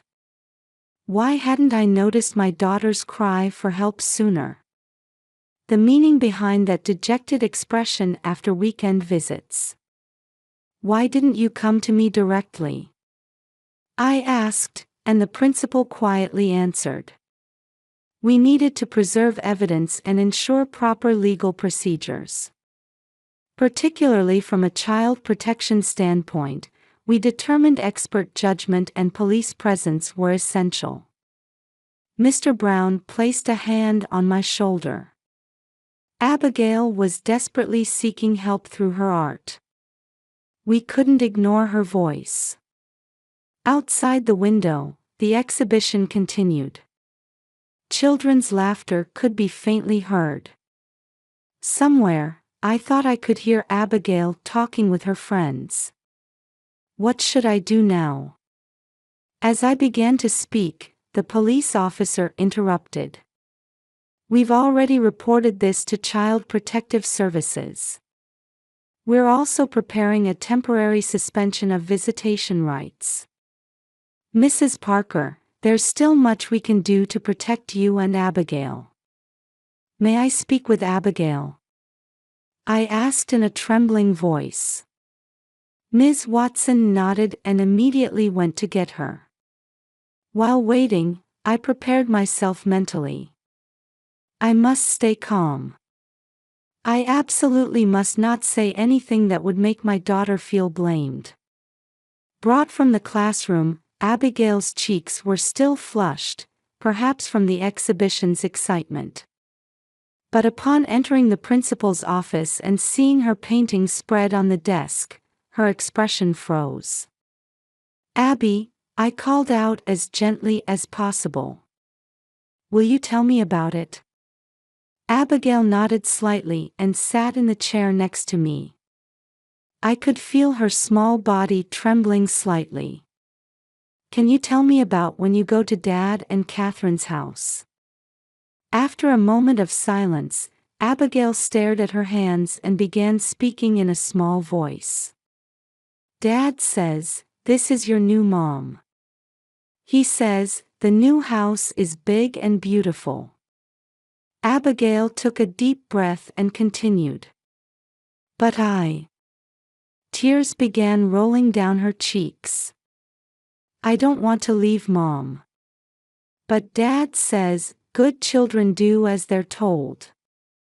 I instinctively embraced Abigail. "Is that why you drew these pictures?" The police officer pointed to the paintings on the desk. "Yes. Dad told me to draw happy family pictures. But I didn't want to draw lies. So," Abigail continued through her sobs, "so I drew my real feelings small. But Dad found out, and got really angry." "Why didn't you tell Mom?" I asked while gently stroking her hair. "Dad said, if you tell Mom, you won't see me anymore." I didn't want to hate Dad, but I was scared. At that moment, emotions long suppressed burst forth from Abigail's small body. I just silently held my daughter. The sunlight from the window quietly enveloped us, mother and daughter. "I'm sorry, Mom. For keeping it secret." "No, you did nothing wrong. I'm sorry I didn't notice." The principal quietly offered a box of tissues. The room remained silent until Abigail's tears stopped. "From now on, when something's hard, always tell Mom, okay?" "Yes. I promise." Abigail nodded, small in my arms. That afternoon, we received permission to leave school early and headed home. On the way home, Abigail tightly held my hand for the first time in a while, occasionally looking up at my face with small smiles. Her expression seemed more peaceful than before, as if relieved of a heavy burden. Back home, Abigail headed to her room, appearing tired. After a while, I knocked on her door carrying hot cocoa. "May I come in?" "Yes."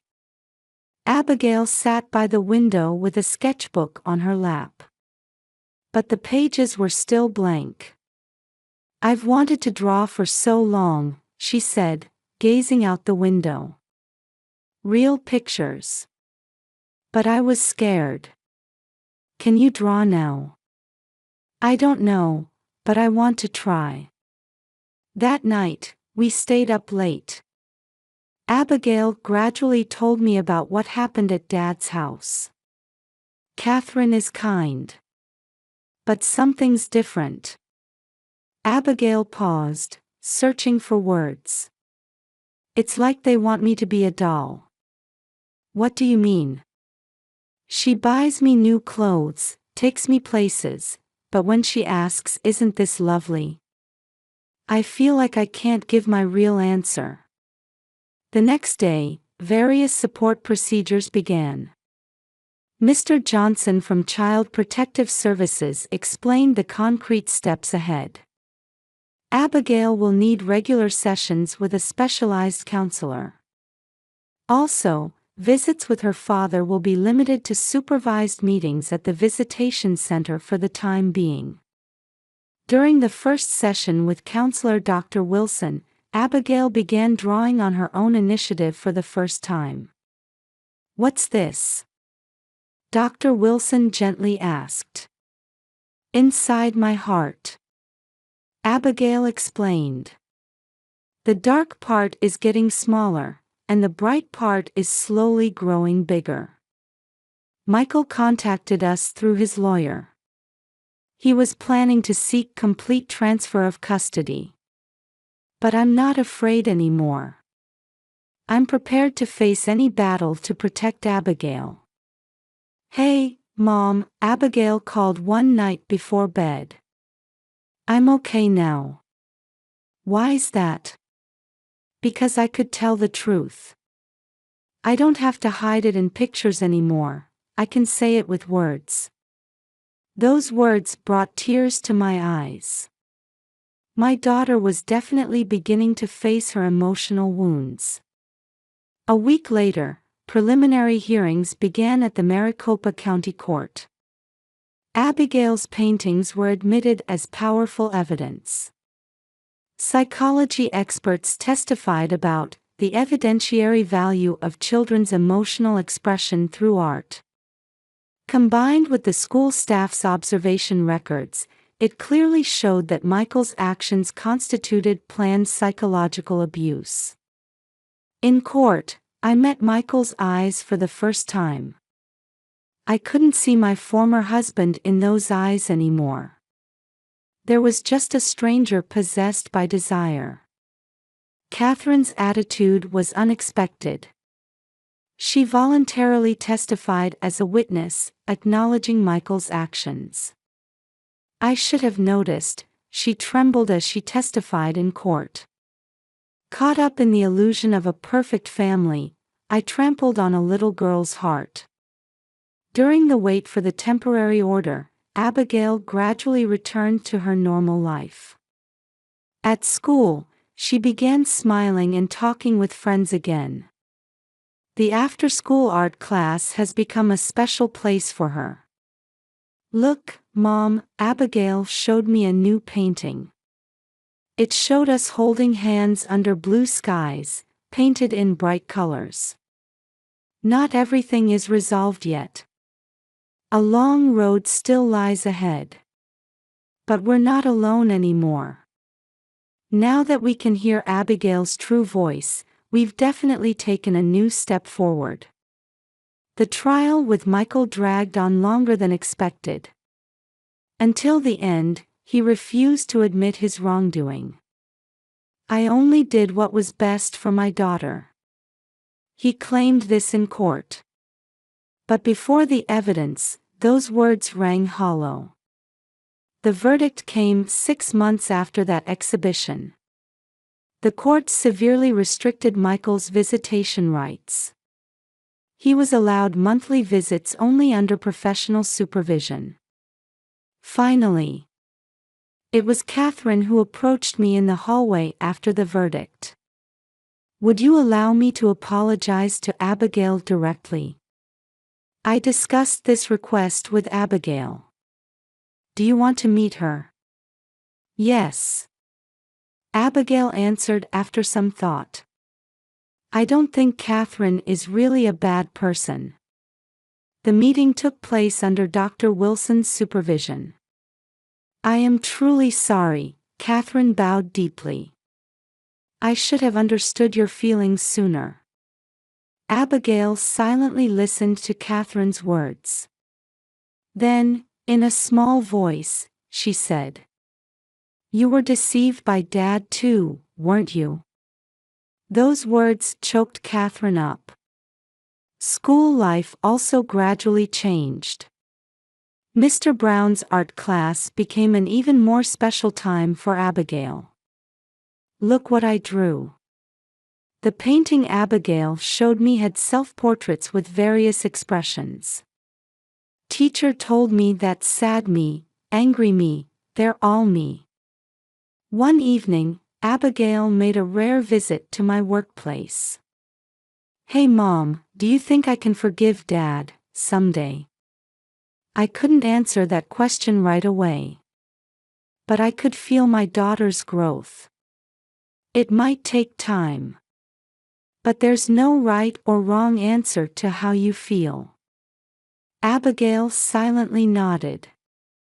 At that moment, the setting sun shone through the pharmacy window, gently illuminating my daughter's profile.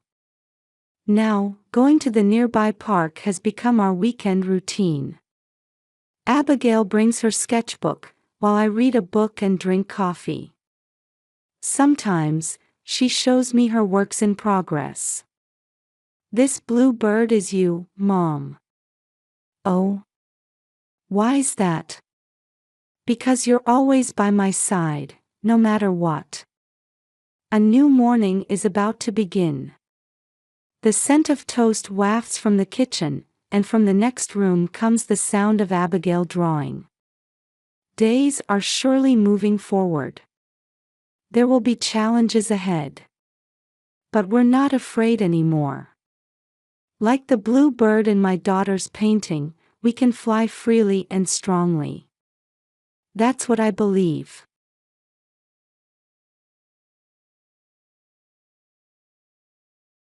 Look! There really is something there.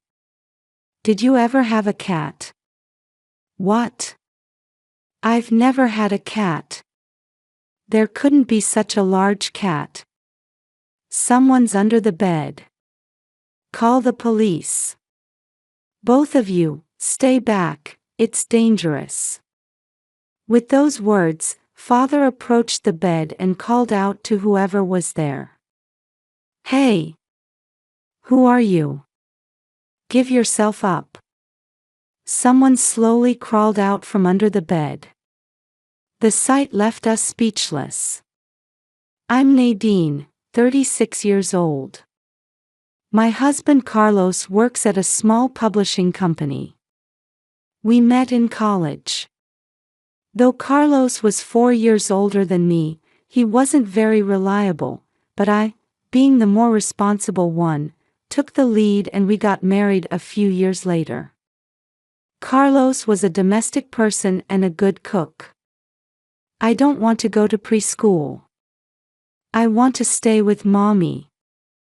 Stop being so stubborn. Look, Elsa. Here's Daddy's special cheese omelet. This will cheer you up." Yay! An omelet. Thank you, Daddy. My husband always helps with our daughter's breakfast preparations, which is such a blessing. Today he made an omelet. I'm glad it improved our daughter's mood. I'm truly grateful to my husband. Even during our busy mornings, I don't get irritated thanks to him. He knows how to handle our daughter's moods, and since he helps with the housework, I can go to work with peace of mind. I'm really glad I married him. Our family life is even more wonderful than I had imagined. I thought these happy family times would continue forever. One weekend, we were getting ready to go to an amusement park. Our daughter was in high spirits, wearing her hair up and dressed as a princess. "Daddy, look! Isn't it cute? It suits you, Elsa. You look just like a princess." I smiled at the scene while washing dishes. My husband came over to me and said, "I need to get something from the pharmacy." "What?" "We're going by car anyway, so couldn't we stop on the way?" "No, it has to be now." "Really? Well, hurry back then." I felt something was off about my husband's behavior, but since we were in a hurry, I didn't think much of it and let him go.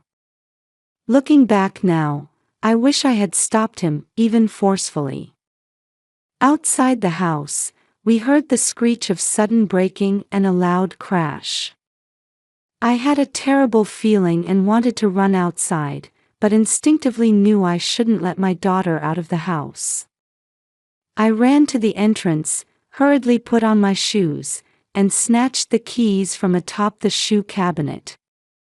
Elsa, stay here. Don't come outside. When I got outside, my husband, who had just left the house, was lying there bleeding.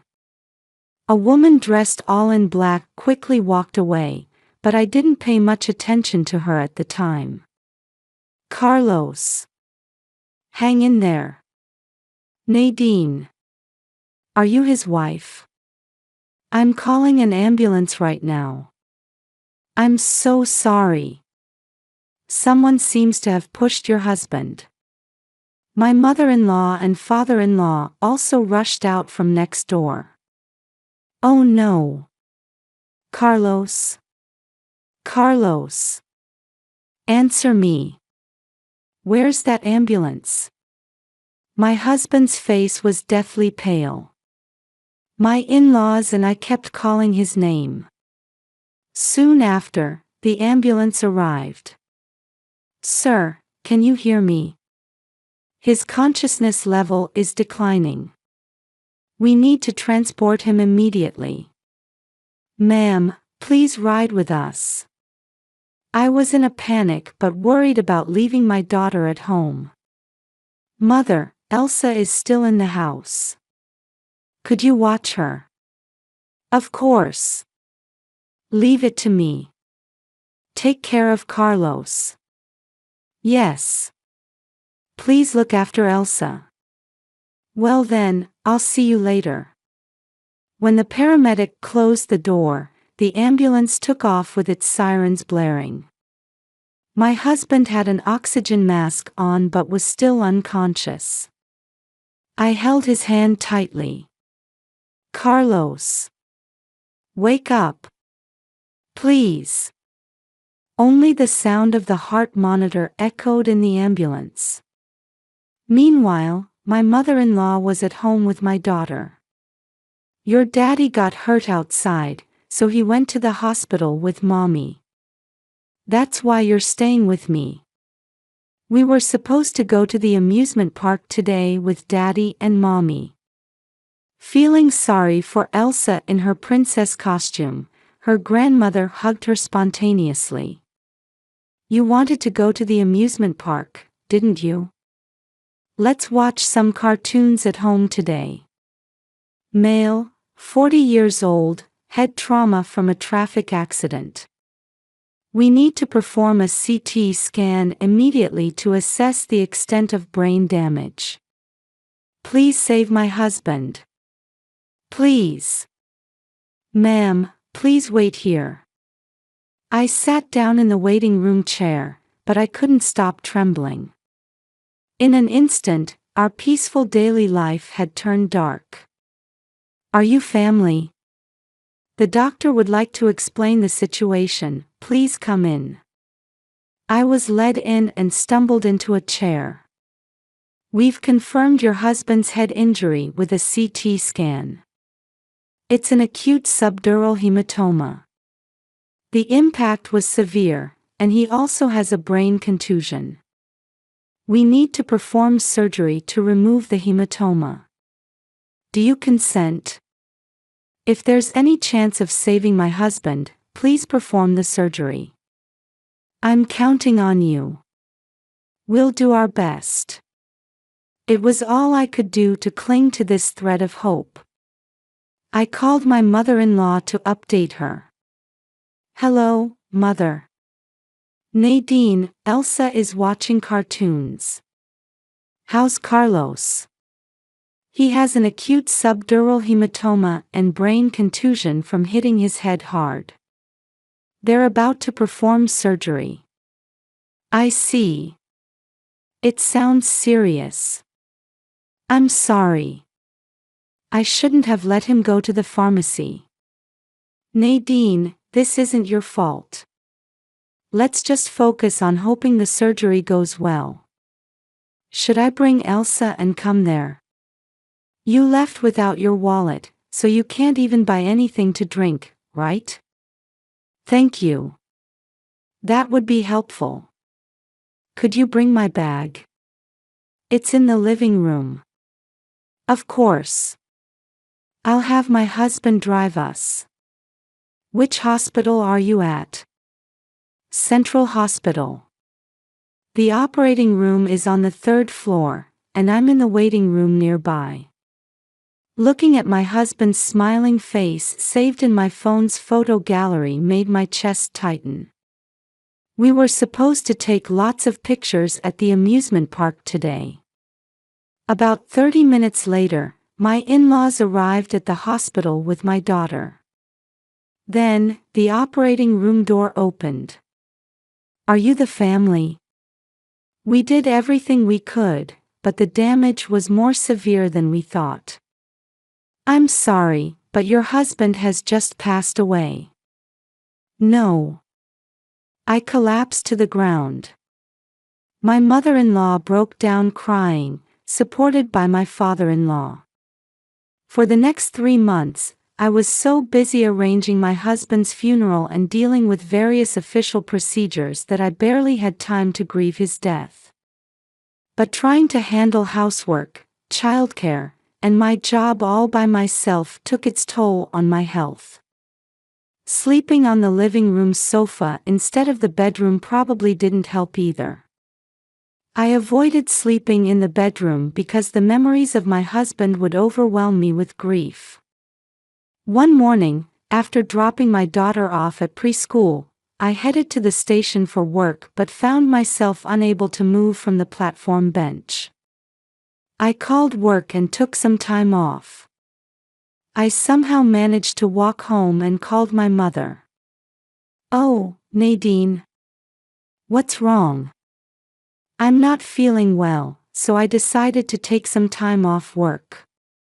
I've been keeping busy to avoid thinking about Carlos and getting depressed, but I've reached my limit." I finally allowed myself to show weakness, and the tears wouldn't stop. "Nadine, you've been so strong. I'm worried about you. Should I come stay at your place? I'd like to see Elsa too."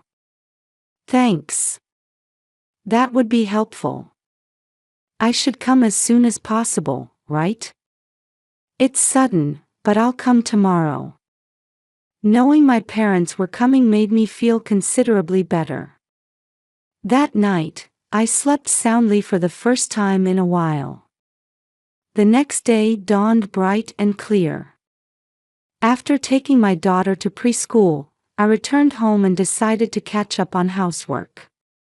Just as I was finishing up, I got a message from my mother saying they were almost there.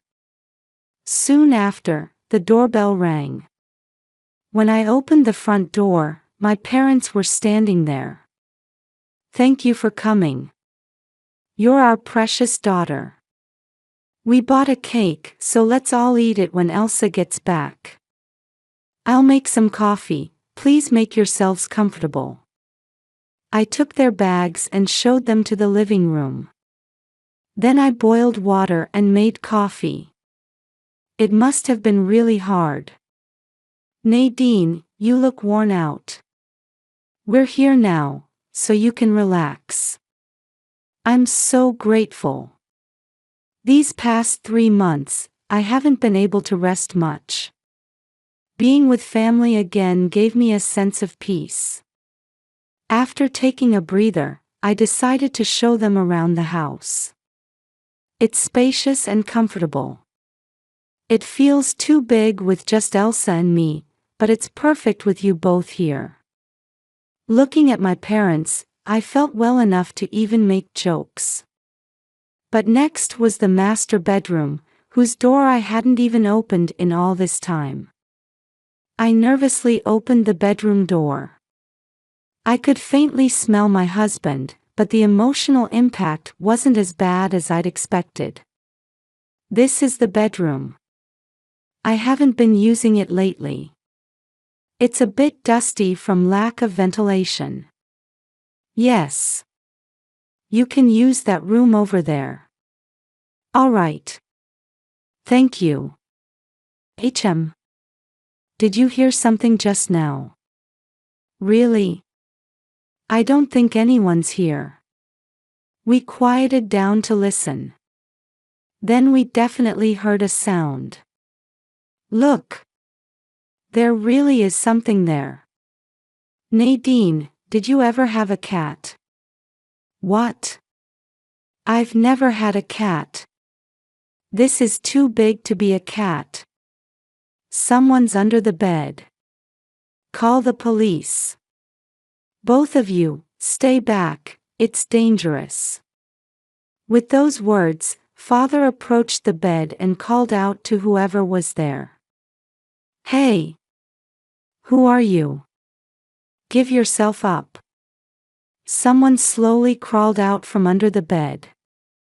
The sight left us speechless. Who are you? I asked the unfamiliar woman who had emerged from under the bed. Oh, so you're Carlos's wife. The woman retorted with an insolent attitude. I had a bad feeling and pressed further. What was your relationship with my husband? Well, I guess you could say I was his girlfriend. No, that's called being the other woman. What?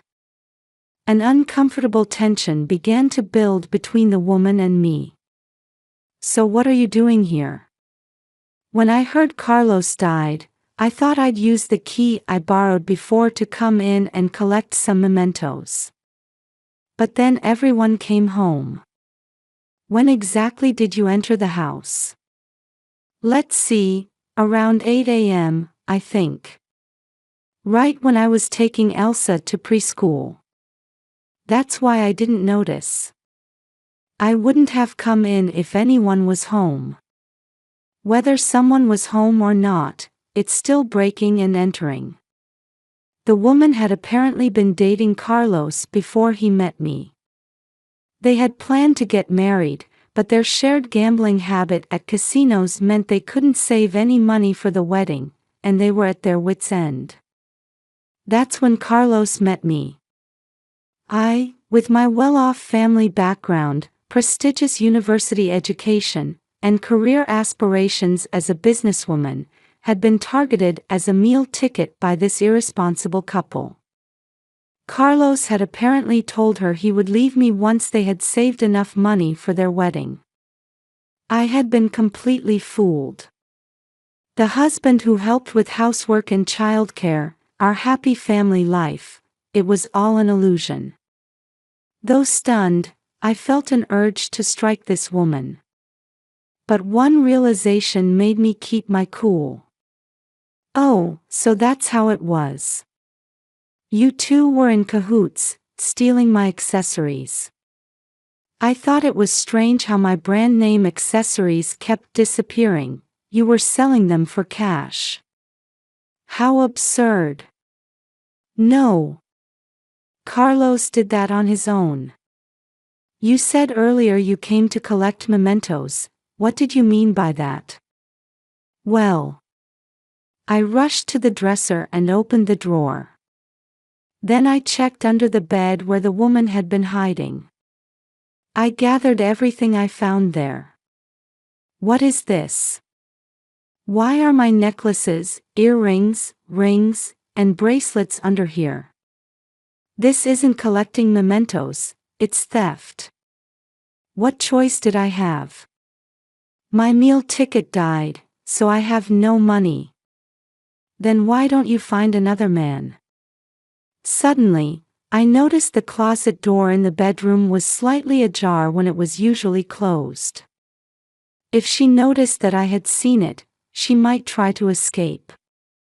I sent a silent signal with my eyes to my father, who was standing near the bedroom entrance. Sure enough, the woman tried to run but was caught by my father. Don't try to run. So you really are a thief, I declared triumphantly as I walked toward the closet. When I opened the door, as I suspected, there were signs it had been ransacked. Designer bags and shoes were scattered about. There's no excuse now. Dad, call the police. Please, anything but that. It's too late. My father and I surrounded the woman to prevent her escape. The sound of sirens grew closer. I'll handle the police, you two stay there.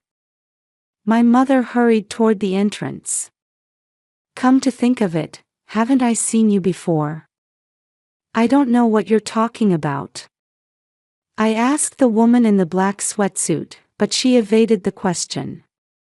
I remember now. You were at the accident scene that day, weren't you? I saw you hurrying away as I came out. Did you push Carlos into the road? Well, since you figured it out. The night before, Carlos called me.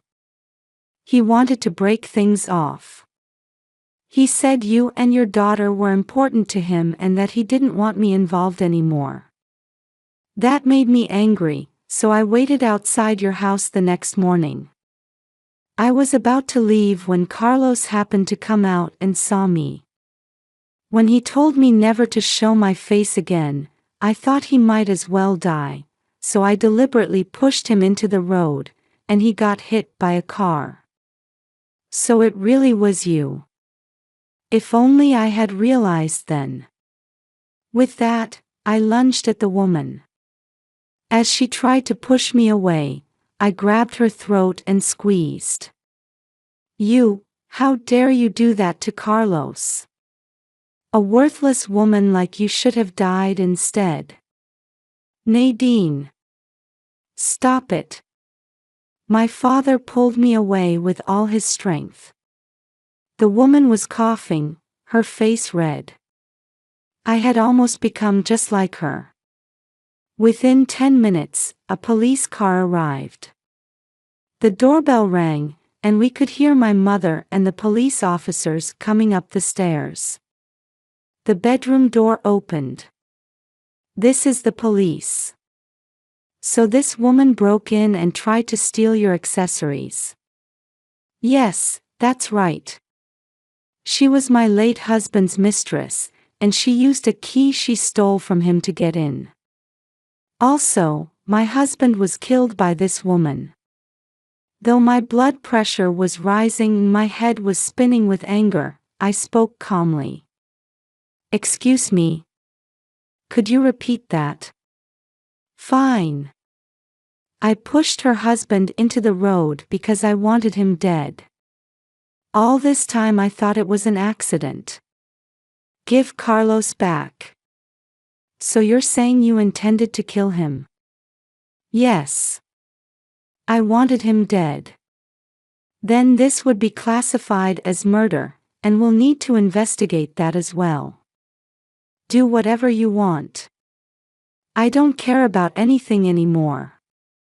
Wait a minute. I feel like I've seen this woman before. Ah. It's Pamela. Ma'am, she's a repeat offender. She seduces married men, steals their keys, and then brazenly breaks in to rob their homes. I never thought she'd commit murder too. This time you'll be serving quite a long sentence. Officer, won't you miss me when you can't see me anymore? Just then, we heard the front door open and close. Someone rushed up the stairs, taking them two at a time. Wait. Please let her go.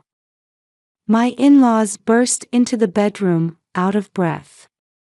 Father, Mother. What's wrong? There must be some misunderstanding. Pamela isn't bad. She can't be a thief, there must be some mistake. Pamela isn't that kind of person.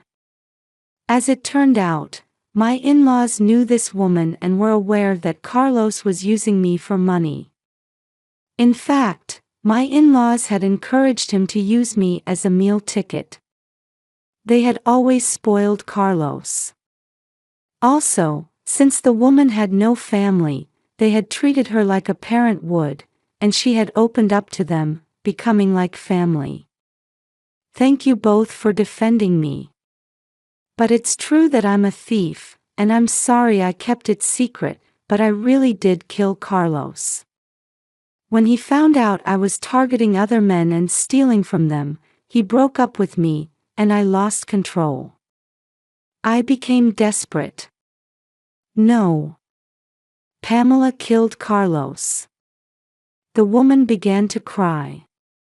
After being abused and abandoned by my parents, you and Carlos were so kind to me, and I was truly happy. Even so, I could only believe in money, and I only found peace by taking money from Carlos and stealing his wife's brand name items. I really wanted to stop being a thief and live a normal life. I had even started looking for a job. But instead, I ended up not just stealing but taking a life. I must have been crazy. I'm so sorry to Carlos's parents and his wife. Being defended by my in-laws seemed to have touched something in the woman, and she finally showed remorse. I can never forgive you for killing Carlos or for deceiving me, but if what you just said is sincere, then you still have a chance to rehabilitate yourself. Don't give up. Make amends for your crimes and become a better person. For Carlos's sake too. Well, shall we go then? You're under arrest for breaking and entering and attempted theft. We'll also need to talk about the murder at the station. The woman was handcuffed and led away with her head down. My in-laws, still in shock, went home. Dad, Mom, I'm sorry you got caught up in all this when you came to visit. Both my parents said nothing and just embraced me. Later, the woman was indicted. Being a repeat offender, her sentence would be enhanced. Also, security camera footage from the area confirmed her role in my husband's murder, leading to an additional murder charge. She would likely spend many years in prison. I hope she can face herself and truly regret her past actions. For my husband's death not to be in vain. Learning that my husband had been unfaithful and using me, and that what I thought was an accident was actually murder, I don't know how to process these feelings, and I probably never will. But if I keep focusing on the past, what will happen to my daughter? I don't want to lose anything more. So I must live in the present. From now on, I'll devote myself to protecting my daughter. For our bright future together, I must live this moment with all my might. First, I'll look for a less demanding job while relying on my supportive parents. But before anything else, we need to eat. I'm hungry. Let's go get lunch. Good idea. You seem surprisingly energetic.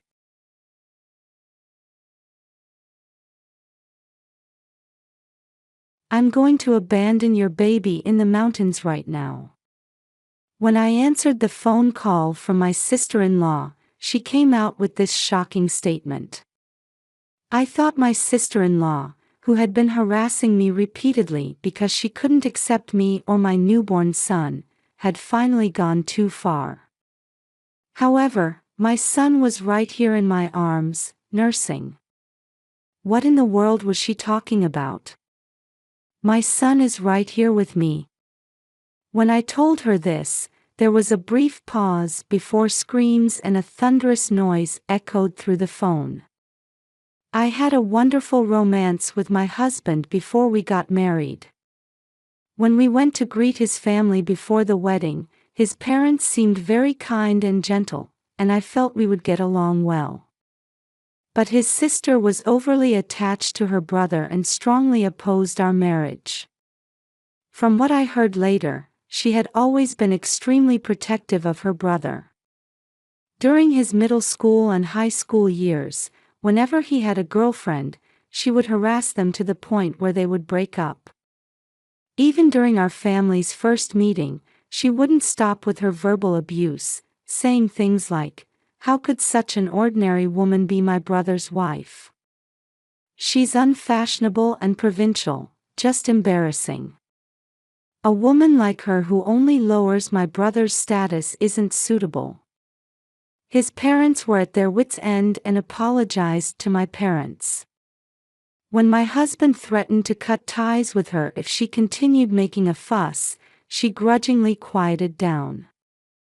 I figured she probably wouldn't like or accept any woman who came along. Given this situation, she maintained a sour face and sulked throughout our wedding day. Still, we managed to get through the ceremony and start our life together as a couple. Since his sister lived with his parents, there was never any talk of living with them, and I was able to continue working after marriage.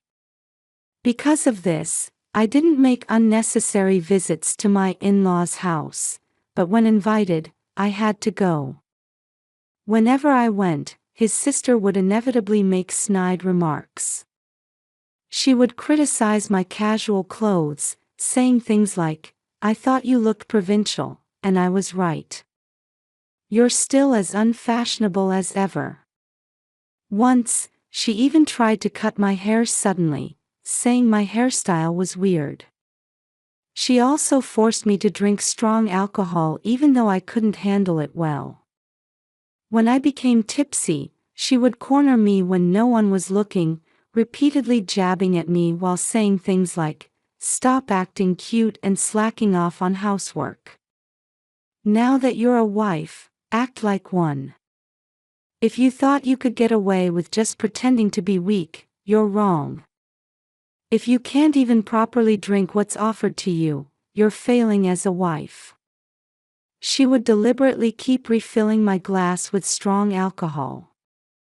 When my in-laws saw this, they would scold her, saying, "You're an abnormally heavy drinker. No one can keep up with you." But this seemed to anger her more, and she would repeatedly kick my legs under the table. Needless to say, I had bruises the next day. Then one day, I found out I was pregnant. I felt relieved, thinking this would help me escape her alcohol attacks, and surely she wouldn't act so violently toward a pregnant woman. I decided to quit my job when I became pregnant and fully dedicate myself to the household. I found it enjoyable and fulfilling to learn everything I needed to know, from pregnancy guidelines to mental preparation for becoming a mother. Until I discovered I was pregnant, I had thought my fatigue was just from work. When I finally thought something might be wrong and got examined, I was already 8 weeks along. One reason I quit my job was being told that if I had continued working forcefully, it could have been dangerous during the unstable period. I called both my parents and my husband's parents to tell them the news. Both families told me to take it easy until I entered the stable period, and it wasn't until I was 5 months pregnant that I visited my in-laws again. My in-laws warmly cautioned me to still be careful even though I was in the stable period. My husband was also very attentive to me. Perhaps from an outside perspective, we looked even more lovey-dovey than usual. When my in-laws and husband stepped out, my sister-in-law suddenly came up to me saying, "A plain-faced woman like you carrying my brother's child? That's impossible. I absolutely won't allow you to give birth," and lunged at me with her fist raised. I instinctively protected my belly. Her raised hand stopped at my chest. "Go buy some right now. I really want to drink, and it's all your fault." She demanded I go buy alcohol. When I refused, she threatened to "pull out what's inside your stomach right now," so I had no choice but to go buy it. Buying the brands and quantities she specified filled both my hands and made me bend forward from the weight. The store clerk was worried, but all I could say was that I was fine. When I managed to get back, the door to the in-laws' house was locked and I couldn't get in. A neighbor passed by and said, "It looked like the whole family just left." I frantically contacted my husband, who told me his sister had said I had left earlier and they were going to follow me. Everyone quickly returned, but my sister-in-law casually brushed it off, saying she had just forgotten about asking me to go shopping. Apparently, they had planned to go out to eat to celebrate my pregnancy, but I had never heard about this. I think she probably just naturally lied in a way that wouldn't seem strange even if I wasn't present when the plan was discussed. My in-laws said, "We're sorry for locking you out," and even suggested we order some delicious delivery food instead. My sister-in-law whispered in my ear where my in-laws couldn't hear, "Don't think this makes everything okay, you loose woman." It seemed my sister-in-law wanted to make my pregnancy fail no matter what. Not only was I in danger, but I absolutely had to protect this small life. When I returned home from my in-laws, I told my husband everything that had happened. The next day, my in-laws came over early and bowed their heads to me. My husband had told them about all the ways his sister had mistreated me. They said they had wanted to apologize immediately. I don't know when my husband contacted them, but probably after I fell asleep. Even while I was telling him everything, my husband had been struggling to contain his anger. If he waited until he was calm to contact them, it might have been in the middle of the night. My in-laws apologetically explained that they couldn't come right away because of the late hour. Behind them, my sister-in-law peeked out with a guilty expression. "I wasn't serious." "Obviously not, but you took it so seriously. You threatened their lives repeatedly and say it wasn't serious. What kind of person can say such things so casually? I don't want to think of you as my sister anymore, I'm cutting ties." My husband clearly declared he would sever relations with his sister, stating that I and the baby were his top priority. My in-laws didn't say anything against this. This had probably been decided during their nighttime discussion. I never thought my husband would go so far as to cut ties with family. While I felt guilty, I was honestly happy. However, when told by her beloved brother that he was cutting ties, my sister-in-law completely changed her attitude. Wait. I'm telling you I wasn't serious. After opposing the marriage so much, I just didn't know how to act and I'll change my ways and become a kind and understanding sister-in-law, so please, don't talk about cutting ties. My sister-in-law covered her face with both hands and broke down crying. She even got down on her hands and knees in front of me. Through tears, she begged me to help convince her brother, saying she was sorry and would never do it again. To me, this seemed like nothing more than an act to get through the moment. But my husband was swayed by his sister's tearful apology and forgave her. While it was conditional on there not being a next time, the fact remained that he had forgiven her. I kept my distance from my sister-in-law and in-laws, focusing on protecting myself from harm. Perhaps thanks to this, I was able to give birth to a healthy baby boy without any interference from my sister-in-law.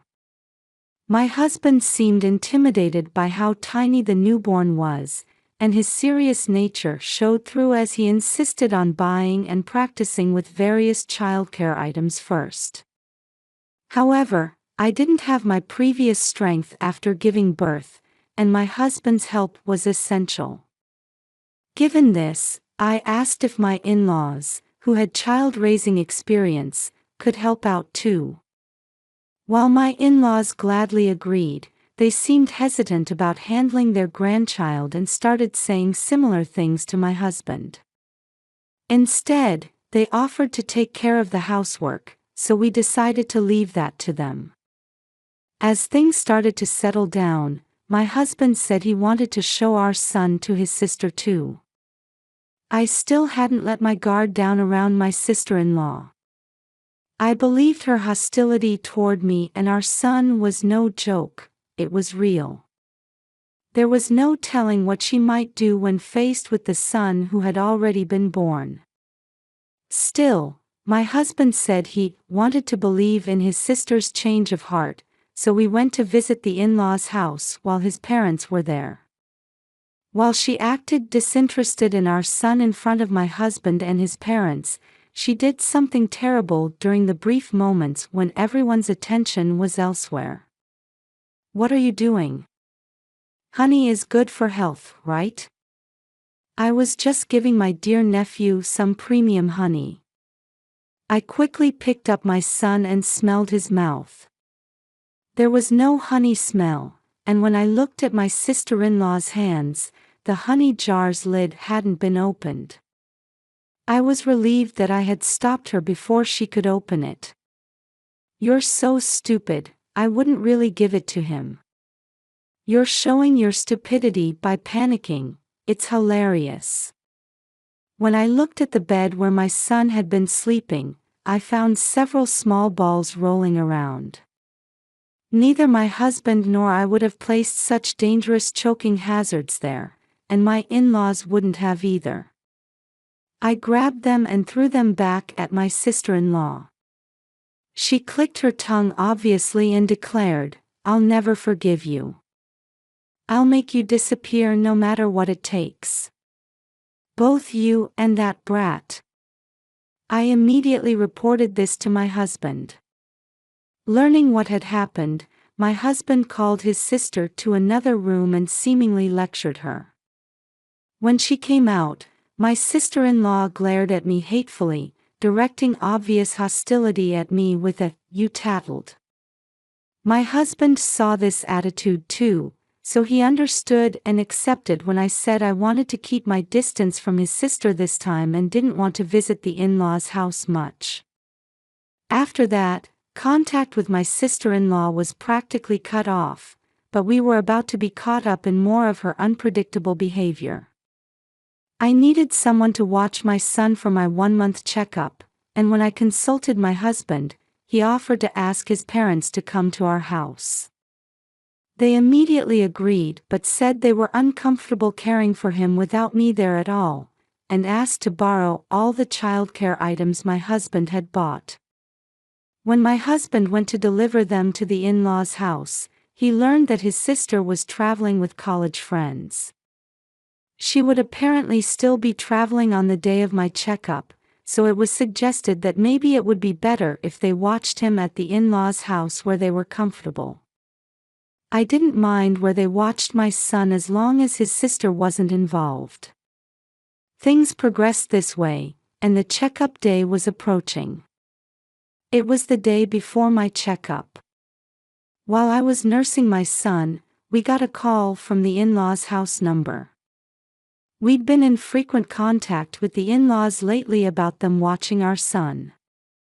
Thinking this was related to that, I answered the phone without any suspicion, only to hear my sister-in-law saying, "I'm going to abandon your son in the mountains now. It'll be easier for you to divorce my brother if the kid's gone, right? You should thank me for being such an understanding sister-in-law." While I thought it was unpleasant to hear her voice after so long, more importantly, what was she talking about? Going to abandon my son in the mountains? While I thought my sister-in-law had finally lost it, I still had a very bad feeling about this. I didn't want to engage with her and hung up. Then a call came from an unknown number. I let it go to voicemail, but when she started yelling, "Don't ignore me. When I say I'll do something, I always follow through. Don't say I didn't warn you." I had no choice but to answer. "My son is here in my arms nursing right now." At this point, I was just planning to play along with her delusions briefly before ending the conversation. My sister-in-law's responses were completely incoherent, telling me not to put on a brave face, to beg for forgiveness, crying that she might reconsider if I divorced immediately. My son is right here. When I told her again that my precious child was in my arms, I heard her ask herself, "Then what is this baby? What? Did she really kidnap a baby? Whose baby?" As I tried to convince her to stop this nonsense and calm down, there was a terrible scream and the sound of sudden breaking through the phone, then silence. Her phone was still connected, so I desperately called her name, but there was no response. While I had no idea what was happening, I knew this was serious, so I contacted my husband, in-laws, and the police. I told them my sister-in-law had taken a baby from somewhere and was trying to abandon it in the mountains. My in-laws were out shopping and said they weren't watching any baby. Everyone panicked, wondering whose house she had taken a child from. My husband left work early to come home. Since there was only one mountain in our prefecture, we figured that must be the one she meant. There were limited routes from the in-laws' house to that mountain, and if traveling by car, there was really only one way, so the police focused their search on that road. They found a car that had failed to make a curve, broken through the guardrail, and crashed down the slope. However, there was no sign of the supposedly kidnapped child. My sister-in-law was found in the wrecked car and rescued. She had been wearing a seatbelt and was found in the car, but since there were no signs of a baby being secured, they thought it might have been thrown from the vehicle. They suspected she had probably lost control of the wheel while distracted by something. If so, I think she might have panicked after realizing the baby she had taken wasn't her intended target. A while after my sister-in-law was transported to the hospital and went into surgery, we got word that they had found what appeared to be the kidnapped baby. However, no matter how much they searched the area, all they found was a baby doll, nothing else. It was a very realistic practice doll for childcare training, so realistic that the officer who found it initially panicked, thinking it wasn't breathing. It was the doll that my husband had delivered to my in-laws at their request. The police even asked if ultra-realistic dolls were trending now. It was that lifelike of a baby doll. I still don't understand why my husband bought such a lifelike doll. He said something about how if it obviously looked like a doll, it wouldn't create the right sense of tension. Thanks to that, my sister-in-law mistook it for a real baby and self-destructed. This incident ended up involving many people, including the police search team. While we can say it's fortunate that what was taken was just a doll, I felt we needed some form of punishment for my sister-in-law, who showed absolutely no remorse. Above all, even though it turned out to be a doll, she had intended to kidnap my son. I consider that attempted murder. She needed to face proper consequences for that. After surgery, when my sister-in-law was moved from intensive care to a regular ward, I visited her with my husband and son. Having already been thoroughly scolded by my in-laws and the police, she screamed when she saw my face. She seemed to realize that after going this far, it wouldn't be strange if I wanted revenge. However, I'm different from my sister-in-law. I won't directly harm someone who's bedridden. What my sister-in-law hates most is seeing my husband and me getting along well. My husband and I held hands the whole time, showing her that no matter how much she tried to interfere, it had no effect on our relationship. Furthermore, when my husband said, "My wife and son are what matter to me. You're no longer my sister," We're cutting ties. I'll never see you again. She broke into such loud sobs that they echoed through the hallway. She cried like a child throwing a tantrum at my husband's words that he would never forgive her. In the end, my sister-in-law was left wheelchair-bound as a result of the accident. There couldn't be a more fitting example of reaping what you sow. Moreover, from the moment she learned it was a doll she had taken, she began having nightmares where the doll appeared to be trying to tell her something, and her mental health deteriorated. Unable to live without someone's help, yet having done something her parents could never forgive, she was cut off from them and thrown out of the house. My sister-in-law came to me, crying and begging me to help convince her parents, saying she would never harm our son again and would accept our marriage. I can't live alone with my body like this. Please, you're the only one I can turn to now. I can't trust someone who changes their tune whenever it's convenient for them. If I helped mend her relationship with her parents, there's no telling when she might try to harm my son again. I firmly refused and ignored her. I hear she's now being cared for by a private support organization, but her self-centered personality quickly emerged, and she's become known as a nuisance they hate dealing with. It seems she has no choice but to learn to live on her own. Our son is growing up healthy, cherished by both sets of grandparents. Now, my husband and I are expecting our second child. We're living happy days surrounded by experienced parents who can help with childcare.